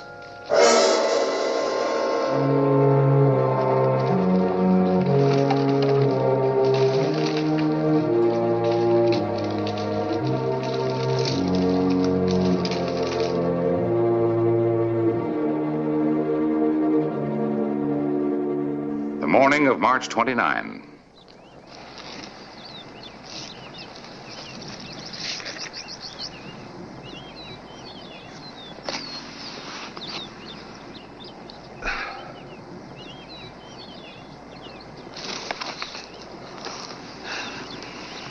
I'm still warm.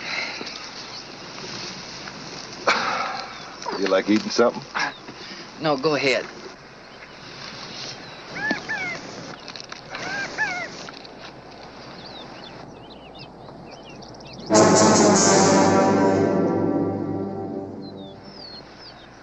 Well, at least the Apaches haven't found us. They wouldn't attack till daylight anyway. Yeah. Something to do with their religion. Religion? They just enjoy seeing you die. You're a pretty tough kid. You haven't eaten enough to keep a cricket. Should be quite a celebration when I bring you home. You know, Dave, I've always been second best to you. Seems I still am. You trying to prove something back in Tombstone? How did money get to be so important to you anyway? Isn't it to everyone? Depends on how you come by it. You had no right to involve that girl. She was going to California with me, Dave. Maybe she'd like to come to Texas. Is that more big brother advice? Well, I figured if she'd take over, maybe I could concentrate on a few problems of my own. Yeah, it's funny. I never figured you'd ever have any problems. But I like your solution. Well, it's a beautiful morning. Yeah. I wonder if it's a beautiful day in Texas.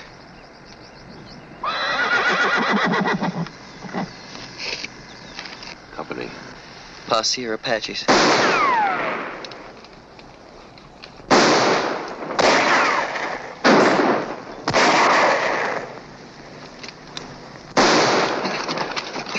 Are you hit? I don't think there's any new holes in me.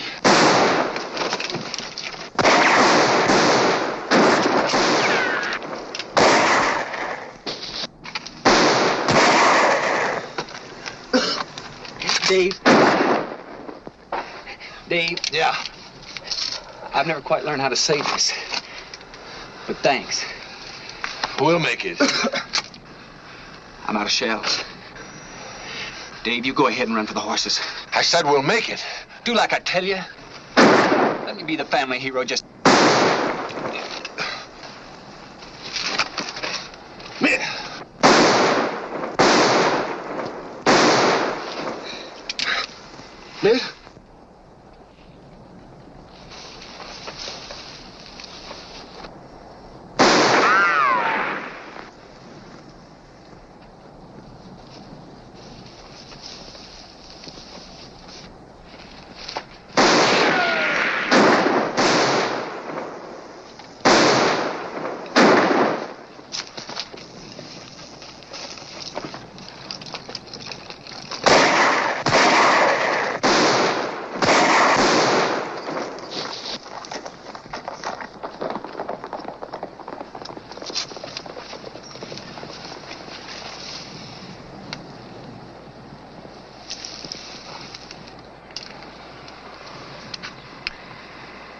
He's a long way from Texas.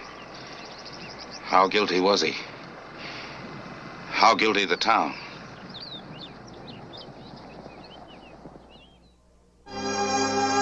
Dave Porter miraculously escaped Texas. We buried his brother Mitt where he was killed in the Chiricahuas.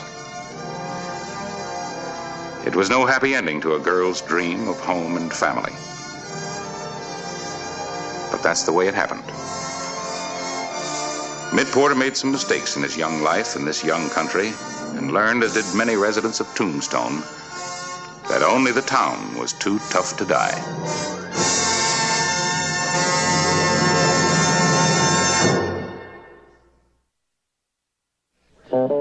Whistle me up a memory, whistle me back where I wanna be.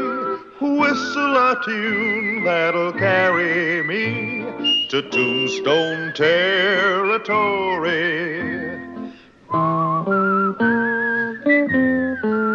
If your past has run afoul of the law, it's a handy place to be.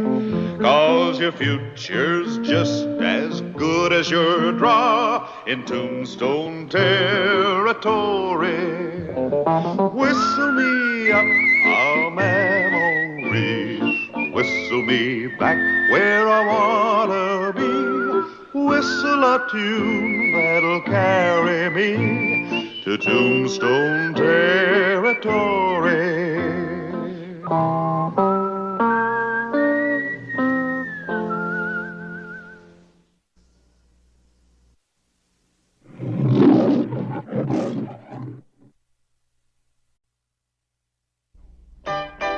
Tombstone, Arizona Territory.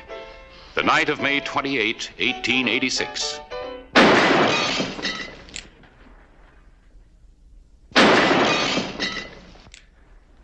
How about that, Sally?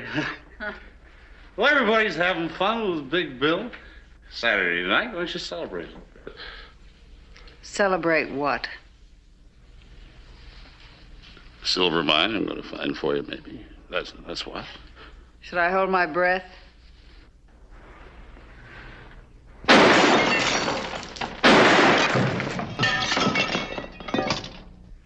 Herman. Herman! We'll pick up a little glass, Herman. And hold it.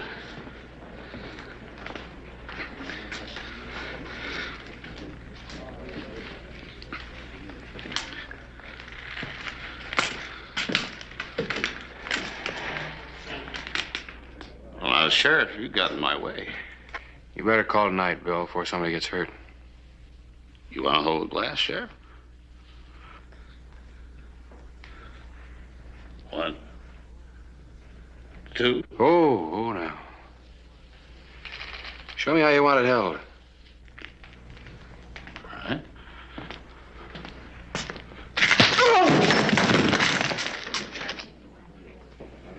I'm sorry I had to clip him, Sally.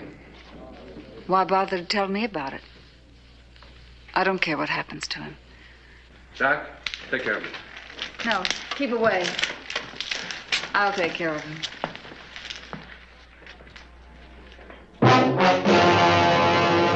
An actual account from the pages of my newspaper, the Tombstone Epitaph. This is the way it happened. In the town too tough to die.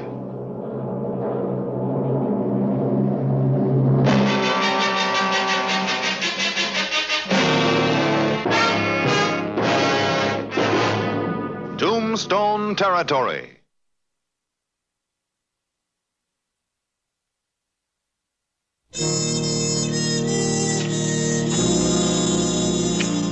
May 29, 1886. Sally.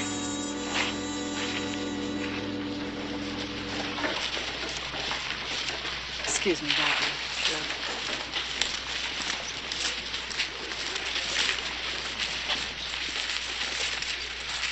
Well? Sally, you're not still mad about what happened in there. It won't work, Bill. I've heard all your promises. I got a regular job now, Sally, working for the water pipe company, saving for steak. I can't miss this time. There's silver all around us. You wait and see. I'm going to hit pay dirt. You hit pay dirt. You won't hit peanuts. And even if you get the chance, you'll go into the Tivoli and blow it. Sally, listen to me. You listen to me. I'm gonna leave here someday. And when I do, it's not gonna be with any moth-eaten prospector who's all mind talk and no mind. I'm gonna be respectable. I'm gonna have a sparkler on this finger that'll blind you in the sun. I'm gonna have furs all over me. Now you go back to digging your ditches and leave me alone.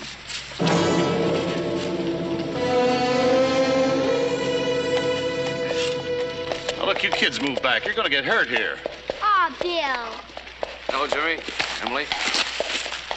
We're not hurting anything, Mr. Hollister. We're just watching. Yeah, well, you better go watch from over there.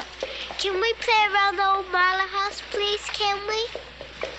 Sure, I guess so nobody else is using it. To keep you off the streets. Thanks, Mr. Hollister. Thanks.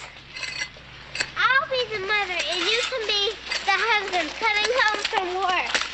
I'm not going to be the husband. I'm going to be the sheriff. How you doing, Bill? Fine. What do you got, a broken water pipe?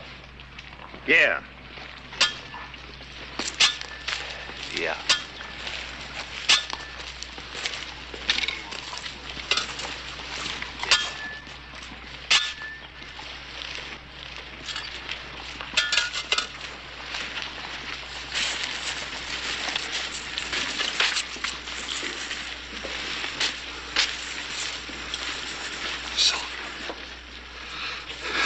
Silver.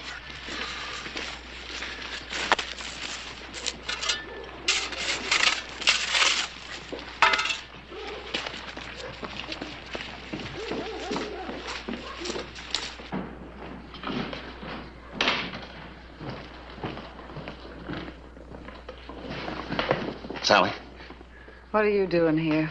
Lose your job? I just hit a silver vein rich as they come. What, again? This'll go 8,000 to the ton if it goes a dime.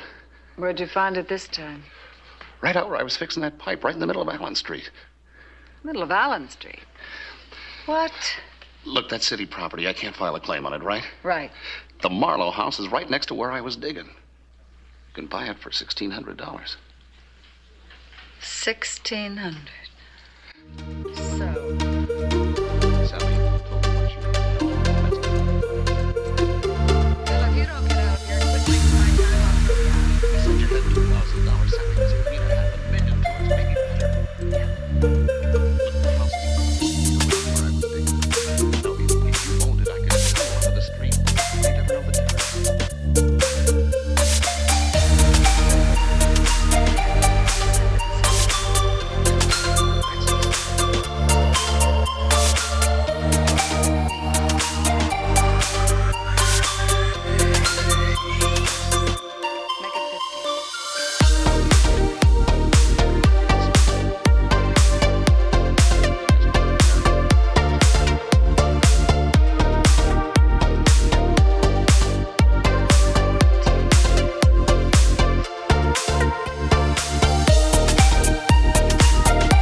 Better forget you're mad with Hollister and hold your tongue or the deal's off.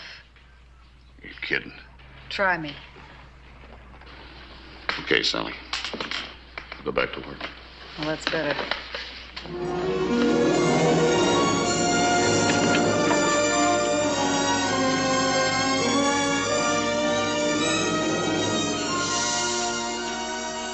June 14, 1886. The unique mining operation began with Sally's purchase of the old Marlowe place as a home. The lumber for shoring the shaft and tunnel was brought in as new flooring ordered by Miss Sally Wilson for repairs on the old house. Life on Allen Street went on as usual, nobody dreaming that inside the house a shaft would soon extend down to a depth of 10 feet. And that from the bottom of the shaft, a tunnel would extend over 40 feet to a point beneath the street where Big Bill had made his discovery. There was another problem. The dirt had to be carted away secretly. August 10, 1886. The silver deposit was reached.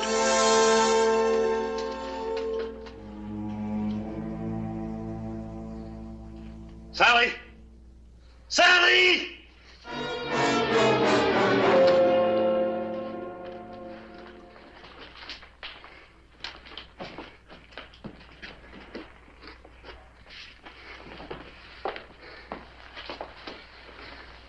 You know, it's a funny thing. These things were filled with dirt. They weighed a ton. Now they got silver in them. They're light as feathers. You didn't tell anybody they could come? Of course not.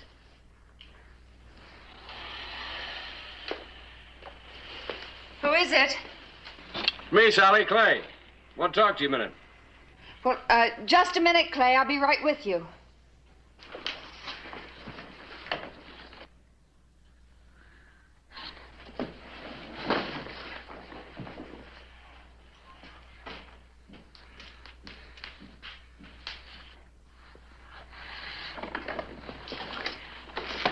A lady has to make herself presentable, Clay.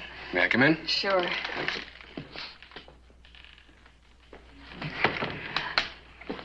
I haven't fixed the place up yet, but I have some good ideas. Oh, it should be real nice.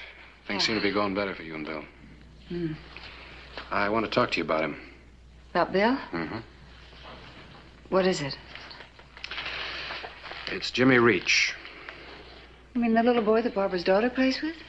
He was playing around the house here the other day, and Bill ran him off. Oh. He slapped him. Oh, no.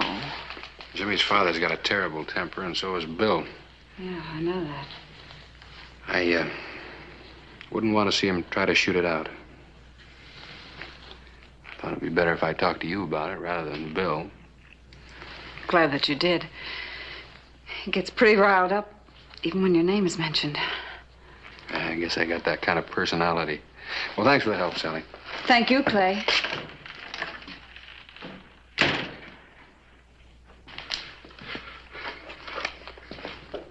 You were standing right over it, honey. We're getting lucky all the way around. Why'd you slap Jimmy? Well, he was getting near our diggings. So Hollister shows up. These are big stakes. Don't be a fool and give them away, Bill. Now get back to work. The morning of September 2, Big Bill took out enough silver to make a down payment on an important purchase.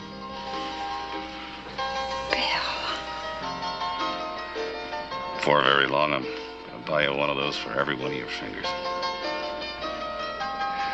We're going to have everything we ever wanted, honey. We're really going to live. We. Mr. and Mrs. William Hartley. Emily? Emily? Emily! Get off there! Emily!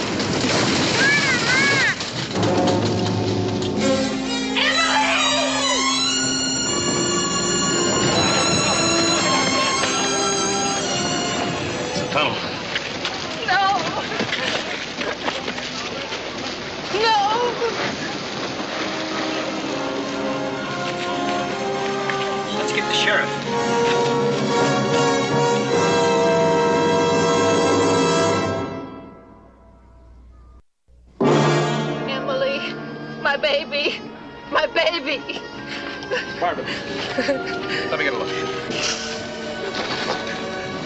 Sally.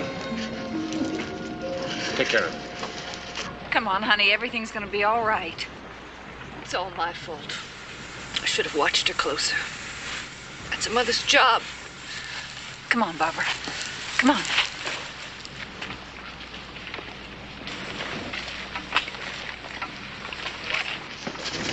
Emily. Get Doc Cunningham. You. Get a hoist and some ropes. Move. Everybody get back. Is she dead? They don't know. The tunnel. Is that the reason the street caved in? I let her run wild. You have to watch your little girl. Anything can happen. Barbara. Now listen to me. She needs you now more than she's ever needed you in her entire life. I want you to talk to her quietly. Her mother's voice could be very important to her.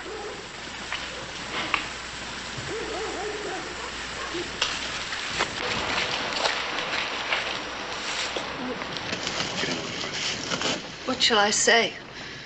Anything. Just be gentle. Let her know you're here. Emily? Emily, darling, it's Mother. I'm not going to work tonight, Emily. I'll stay home and tuck you in. Don't stop.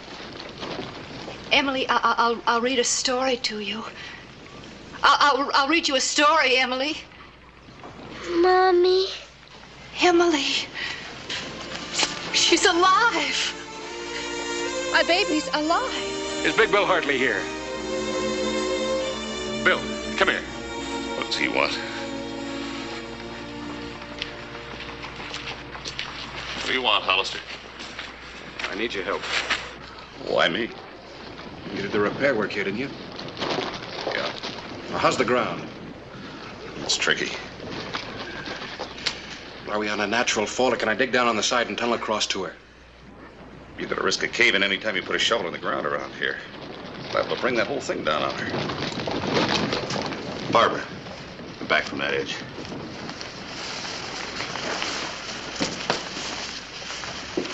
You didn't have to go down that far for the water line, did you? Of course not. And why's the hole so deep? Well, how do I know? Could be a natural fault, an old well, a spring. Could be anything. You got any ideas about getting her out? A rope around her waist might work. Not if she's pinned. Yeah, well, maybe she isn't. Too tricky to get down there. We'll get a loop. Bill, we going to have to tell about the tunnel? No, we'll get the kid out. Are you sure? Now, don't get mixed up, Sally. What we got is ours. If we find that silver mine, we got nothing. We'll get the kid out. Big Bill Hartley and Sally kept their secret about the tunnel from the old Marlowe house to the mine, through which the girl could have been reached.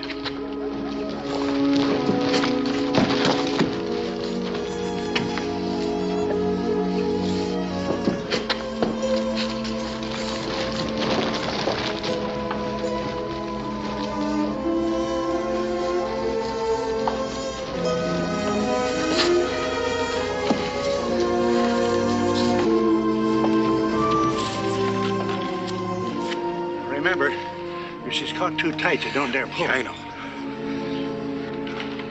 Gently, gently now.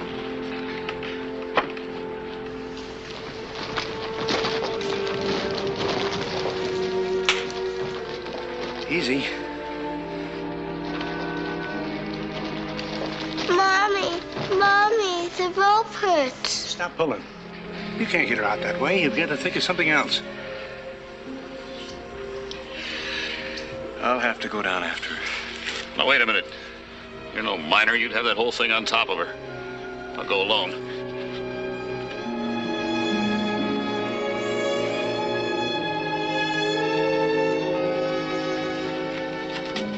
All right.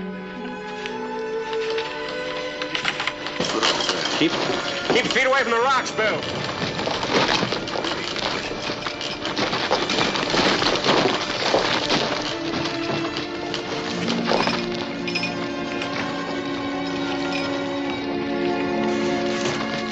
lay down a shovel. You're gonna be all right, honey.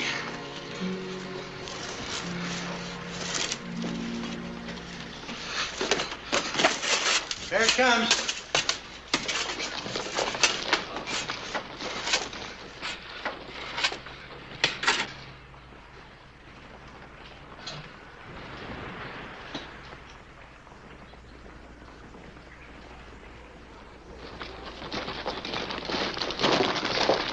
How's it going, Bill?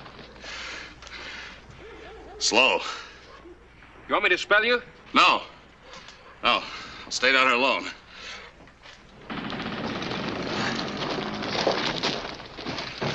Don't worry, honey. We're gonna get you out. The operation was difficult.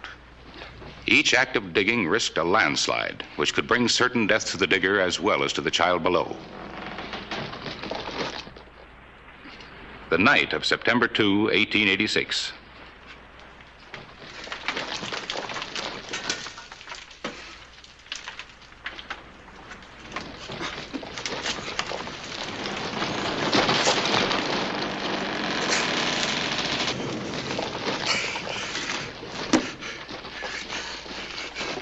Soon, honey.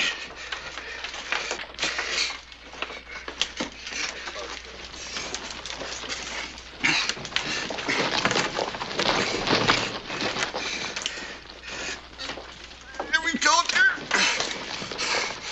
Carol, stand right there. Put this down over your shoulders, honey. That's it. Now you sit in that bottom one, sweetheart. Put this under your arms, all right? Come on, dear.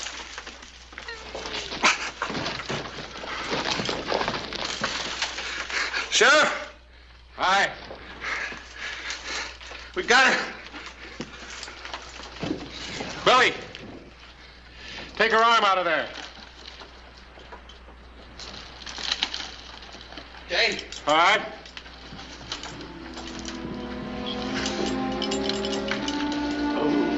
That night, 8 hours after the start of the operation, the child had been freed. Easy. Easy. Mommy. My baby's alive.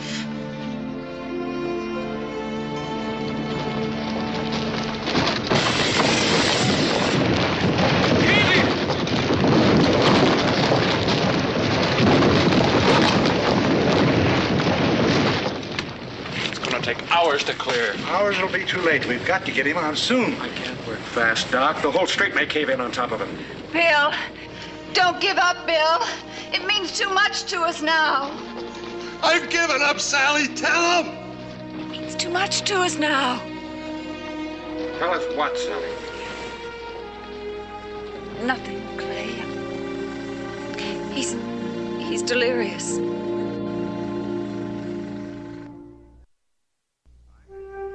I had just returned from a business trip in Prescott, found Tombstone in a turmoil.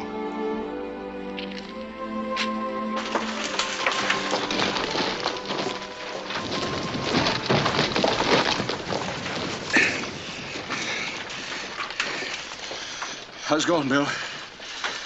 Can't feel anything, Sheriff. Hold on, Bill. Everything will be all right.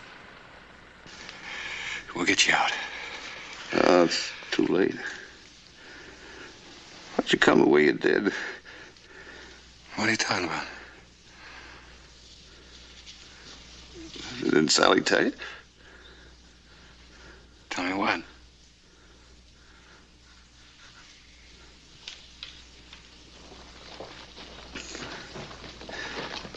This is a tunnel between our house and the mine.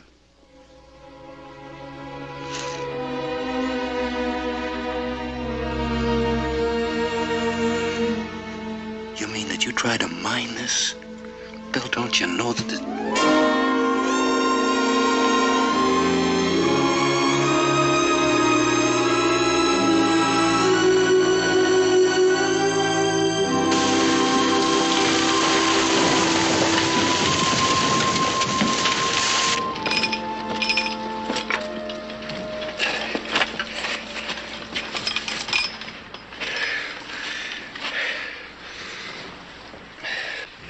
Anything I can do?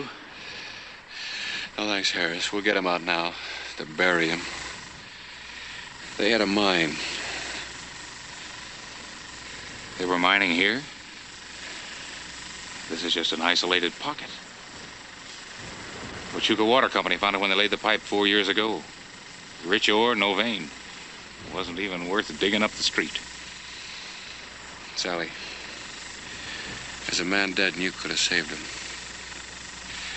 We're going to have a long talk. I'll be around.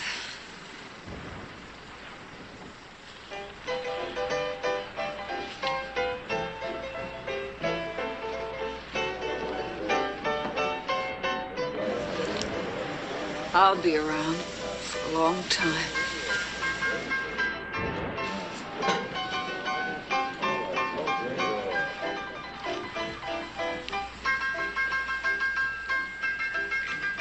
Silver. Looks like dirt.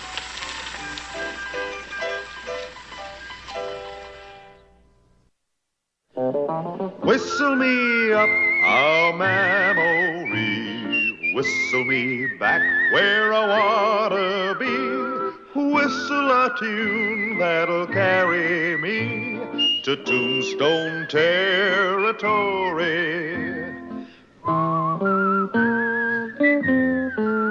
If your past has run afoul of the law, it's a handy place to be, 'cause your future's just as good as your draw in Tombstone territory. Whistle me up a memory, whistle me back where I wanna be, whistle a tune that'll carry me to Tombstone territory.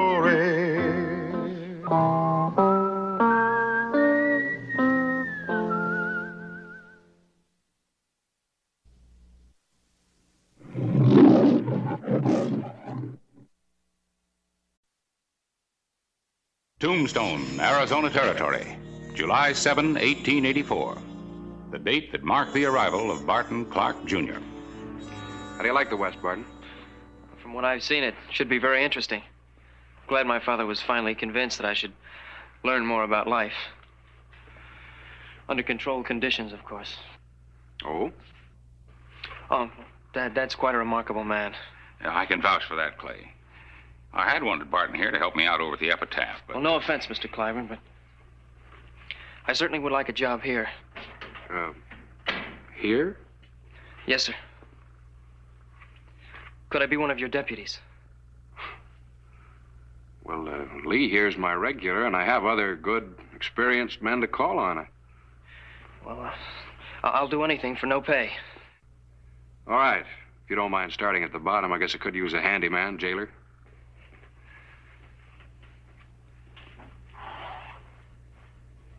Do I get to wear one of these? Well,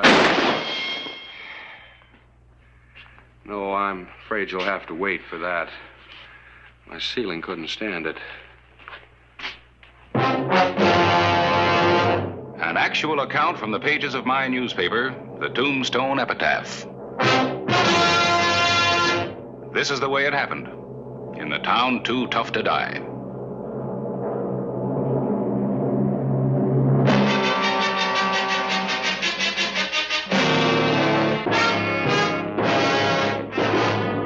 Tombstone Territory.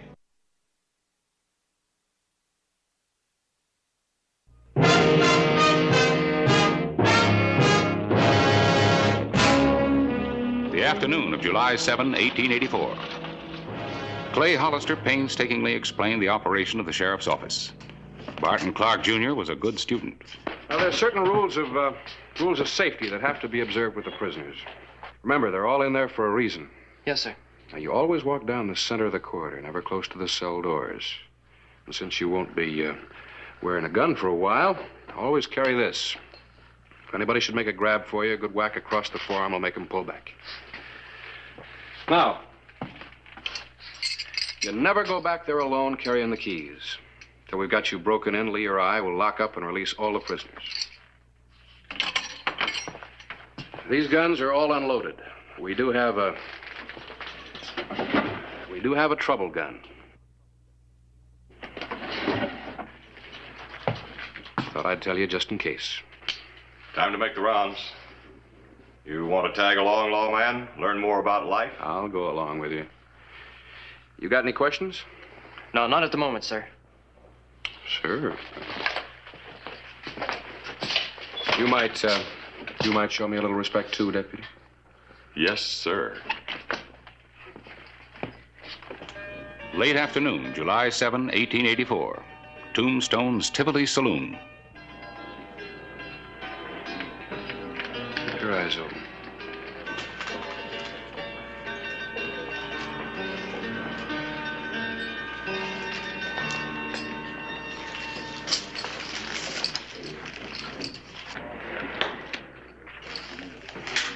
Mi amor, mi corazón.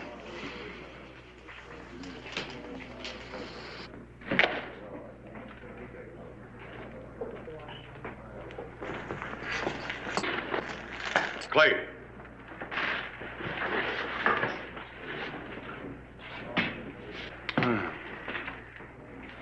This the new boy?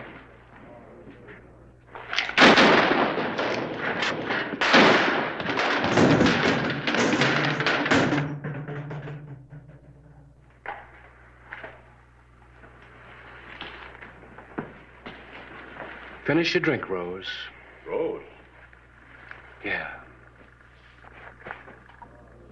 Rosa Rio Bravo.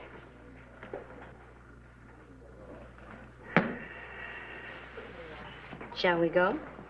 Take her in, Lee. I want to check her out. She probably got more men staked out.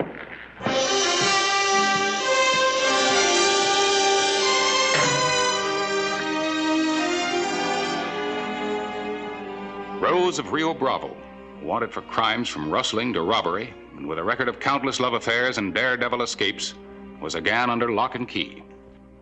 Well, here we are again, Clay. Yeah, you must feel quite at home.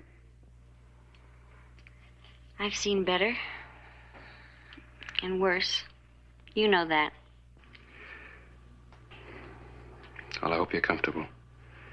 Mi amor.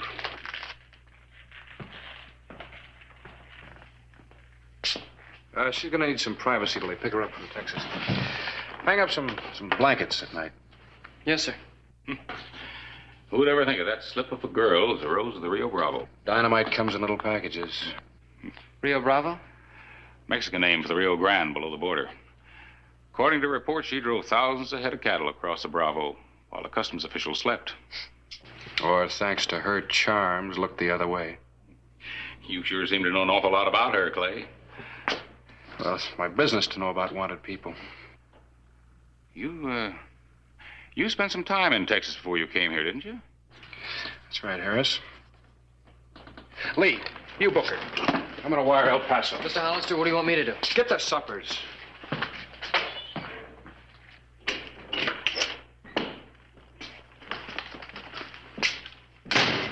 Think I got everything.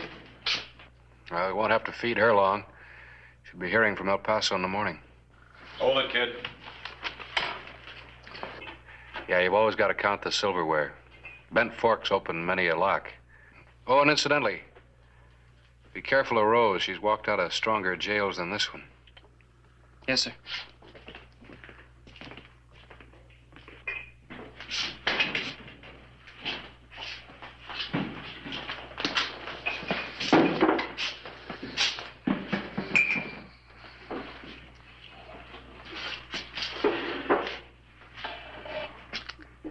It's over here.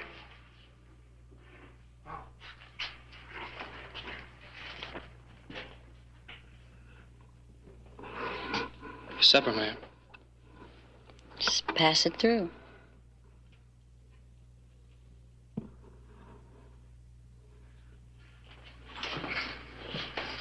Thank you. Welcome.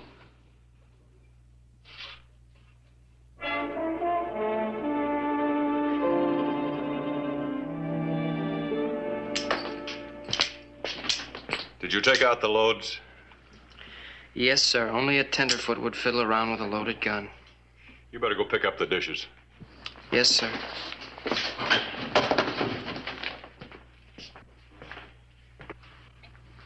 You didn't eat much. I can see you don't eat here. Oh, no. The editor and I, Mr. Clyburn, are going to have dinner later at the Maison Dorée. Must be very expensive. I really don't know yet. I just opened an account. I guess I'll find out.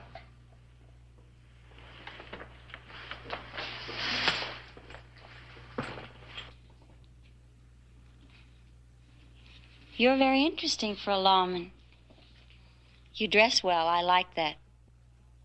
Thank you. Would you do me a favor? Anything. Within reason. Well, I'm tired of these things. I guess they weren't a very good disguise anyway. What's this? My sizes and what I need to be a woman again. One petticoat, one pair. You don't mind shopping for a lady, do you? Oh, no. Here. Keep it. You keep it, Rose. You're in enough trouble already.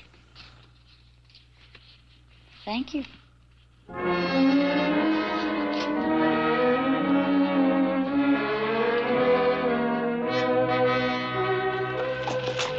The morning of July 10, 1884.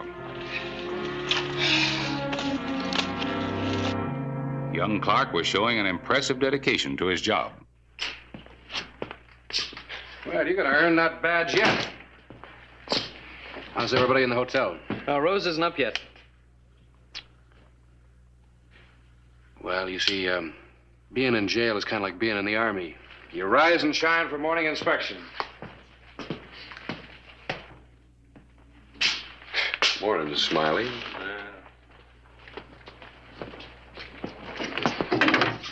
Anybody home? Be right there.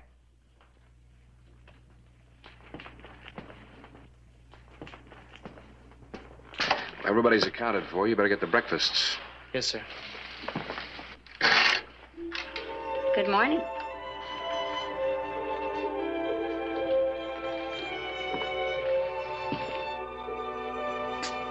Good morning.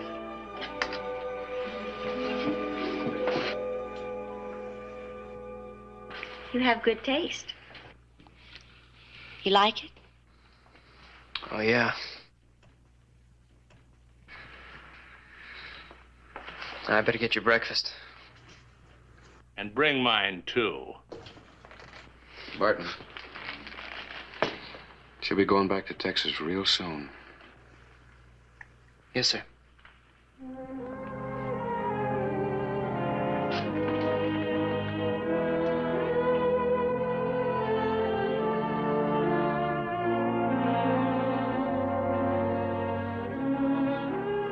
The evening of July 15. Extradition proceedings were delayed. Rose of Rio Bravo had been in the Tombstone jail a week. I'm lucky. That's my worry. You don't have to. How much does that make it anyway? $500. I think I've ever seen that much money. I'm doing much good now. What about the cattle? The stolen cattle you did steal, didn't you?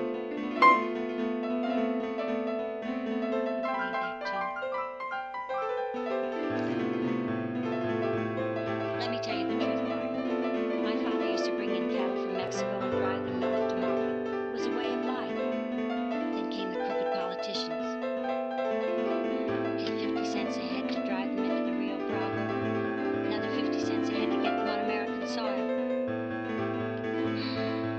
Tribute to Mexican officials, tribute to American officials. So what do you do? That still doesn't give you the right to steal. Steal? You drive them across at night and risk being shot at in the bargain.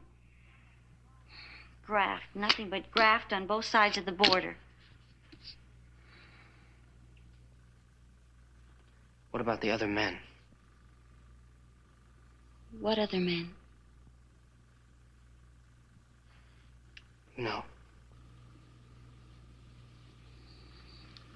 Men just seem to want to marry me. I win again. Yeah. Want a deal?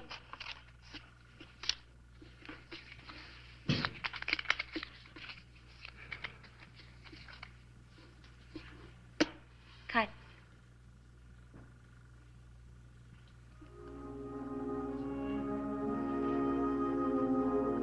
Yes, Mr. Clark? I don't want to play anymore. I don't want to play anymore either.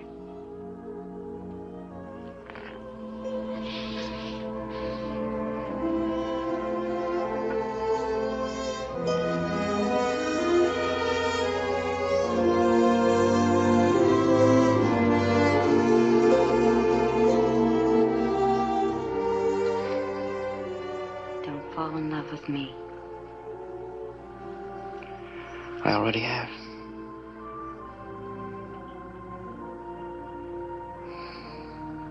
Mi amor, mi corazón.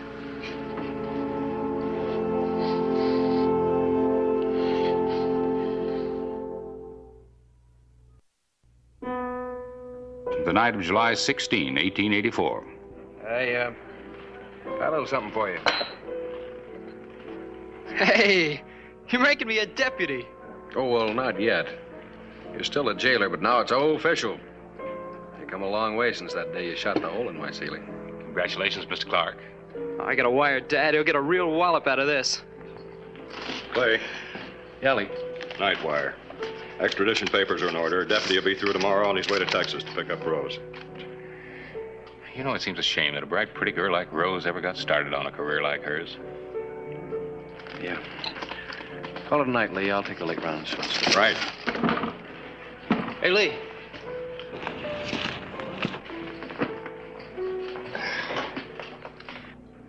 What'll they do to her?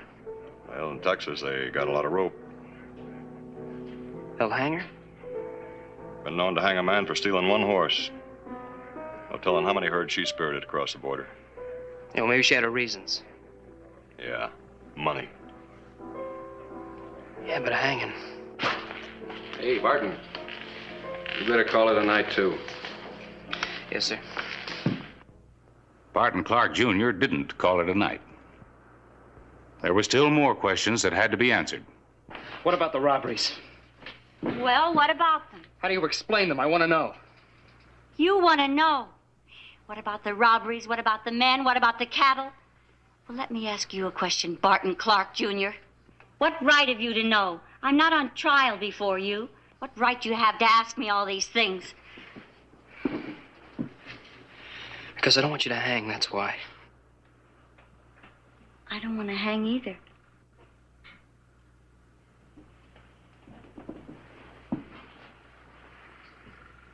Above all, I don't want to hang now. There's nothing you can do.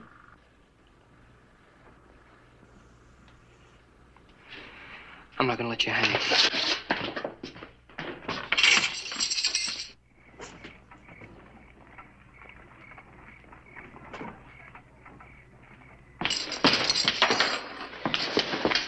Here, you'll need money. You better take this. Barton, come with me. I can't. We'll meet later. I'll try to cover this somehow.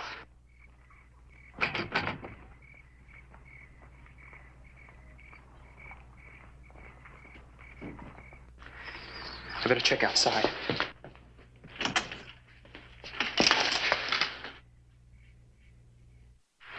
No, Rose. Not this time.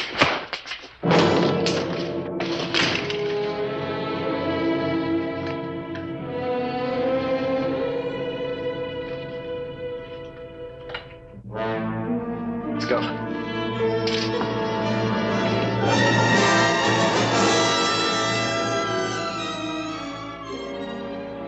Let's go.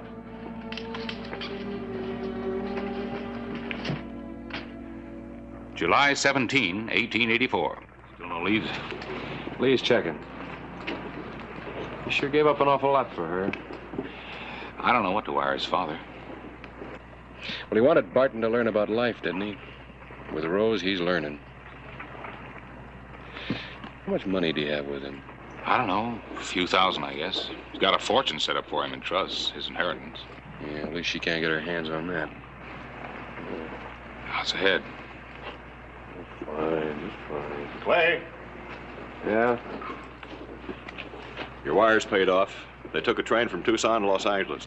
Los Angeles? Yeah, he's probably trying to lose themselves in the city. Well, they're about to be found. That's my favorite gun. I'm going with you. It's up to you. I gotta. His father said something else. I took it as a joke at the time. It doesn't seem so funny now. He said not to let him get killed. I hope he doesn't. Clay Hollister and I took the stage to Tucson and the first train to Los Angeles. July 21, 1884, the City of Angels. But the girl we were looking for didn't wear wings. July 22. If they were still in Los Angeles, they had covered their whereabouts well. Well, there's not many hotels left.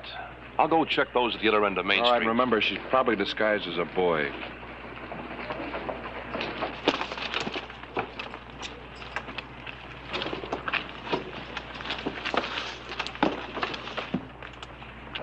No, I was wrong. She's disguised as a lady. See you tonight? Right. I wonder where Barton is. I'll say this for her. She's here fast on her feet. I hoped Rose would lead us to Barton. Straightening him out was as important to me as capturing the outlaw queen. Rose. Where have you been? Shopping. The dresses had to be altered. Come in, please.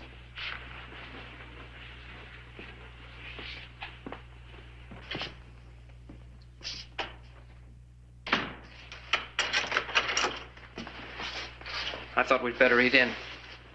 Maybe leave for San Francisco tomorrow. We can't be too careful.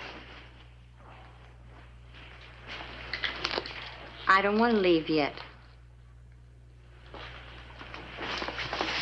Well, I have a feeling we should. Can we afford San Francisco? I found somebody that would cash one of my checks. Dad'll be finding out about it soon. I'll get a job. The house detective informed us 2 people answering their descriptions registered under different names. We warned him that they were armed. Locked, but they're in there. Any other way in? Balcony. Show me. You wait here. Clay, no shooting unless you have to. Naturally, I've been thinking how wrong it was, what we did back there. Yet I've never been happier. You're a smart young man, Barton. Don't trust me too far. It's too late. To us?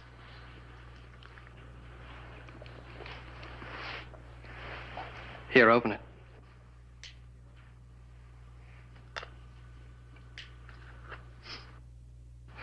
It's beautiful.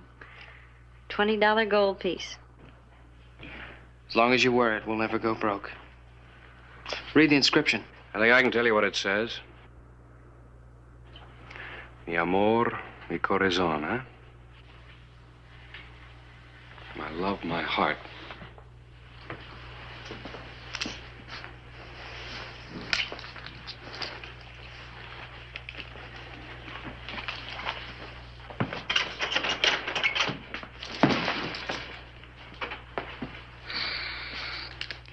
All right, Harris, keep an eye on her. She's got my other gun around here somewhere. Barton, let's go. Your father will be wondering where you are.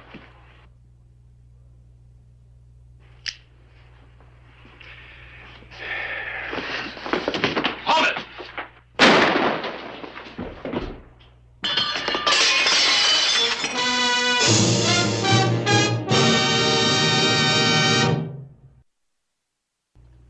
The night of July 22, 1884. Where's Rose? He's in jail again. Dad always said look for the good in people. There's a lot of good in Rose. A lot of bad in me, I guess. Sorry, Clay. You better not talk anymore. You're a newspaper man. You have a pencil and paper. My last will and testament. I'll leave all my inheritance to Rose. Well, Barton, your will won't be necessary. The doctor says you're going to live. But I'll have to take you back. There are going to be charges. I can face those. It's Dad. I don't blame you. But remember, like you said, he's a remarkable man. He's asleep. He's going to be all right. It won't take him as long to get over that bullet hole as it will to get over Rose. How long did it take you? Or did you?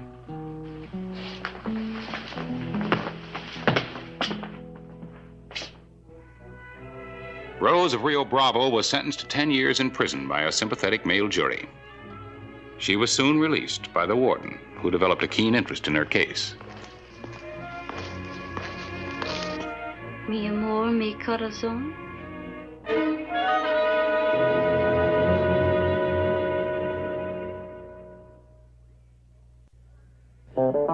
Whistle me up a memory, whistle me back where I wanna be, whistle a tune that'll carry me to Tombstone territory.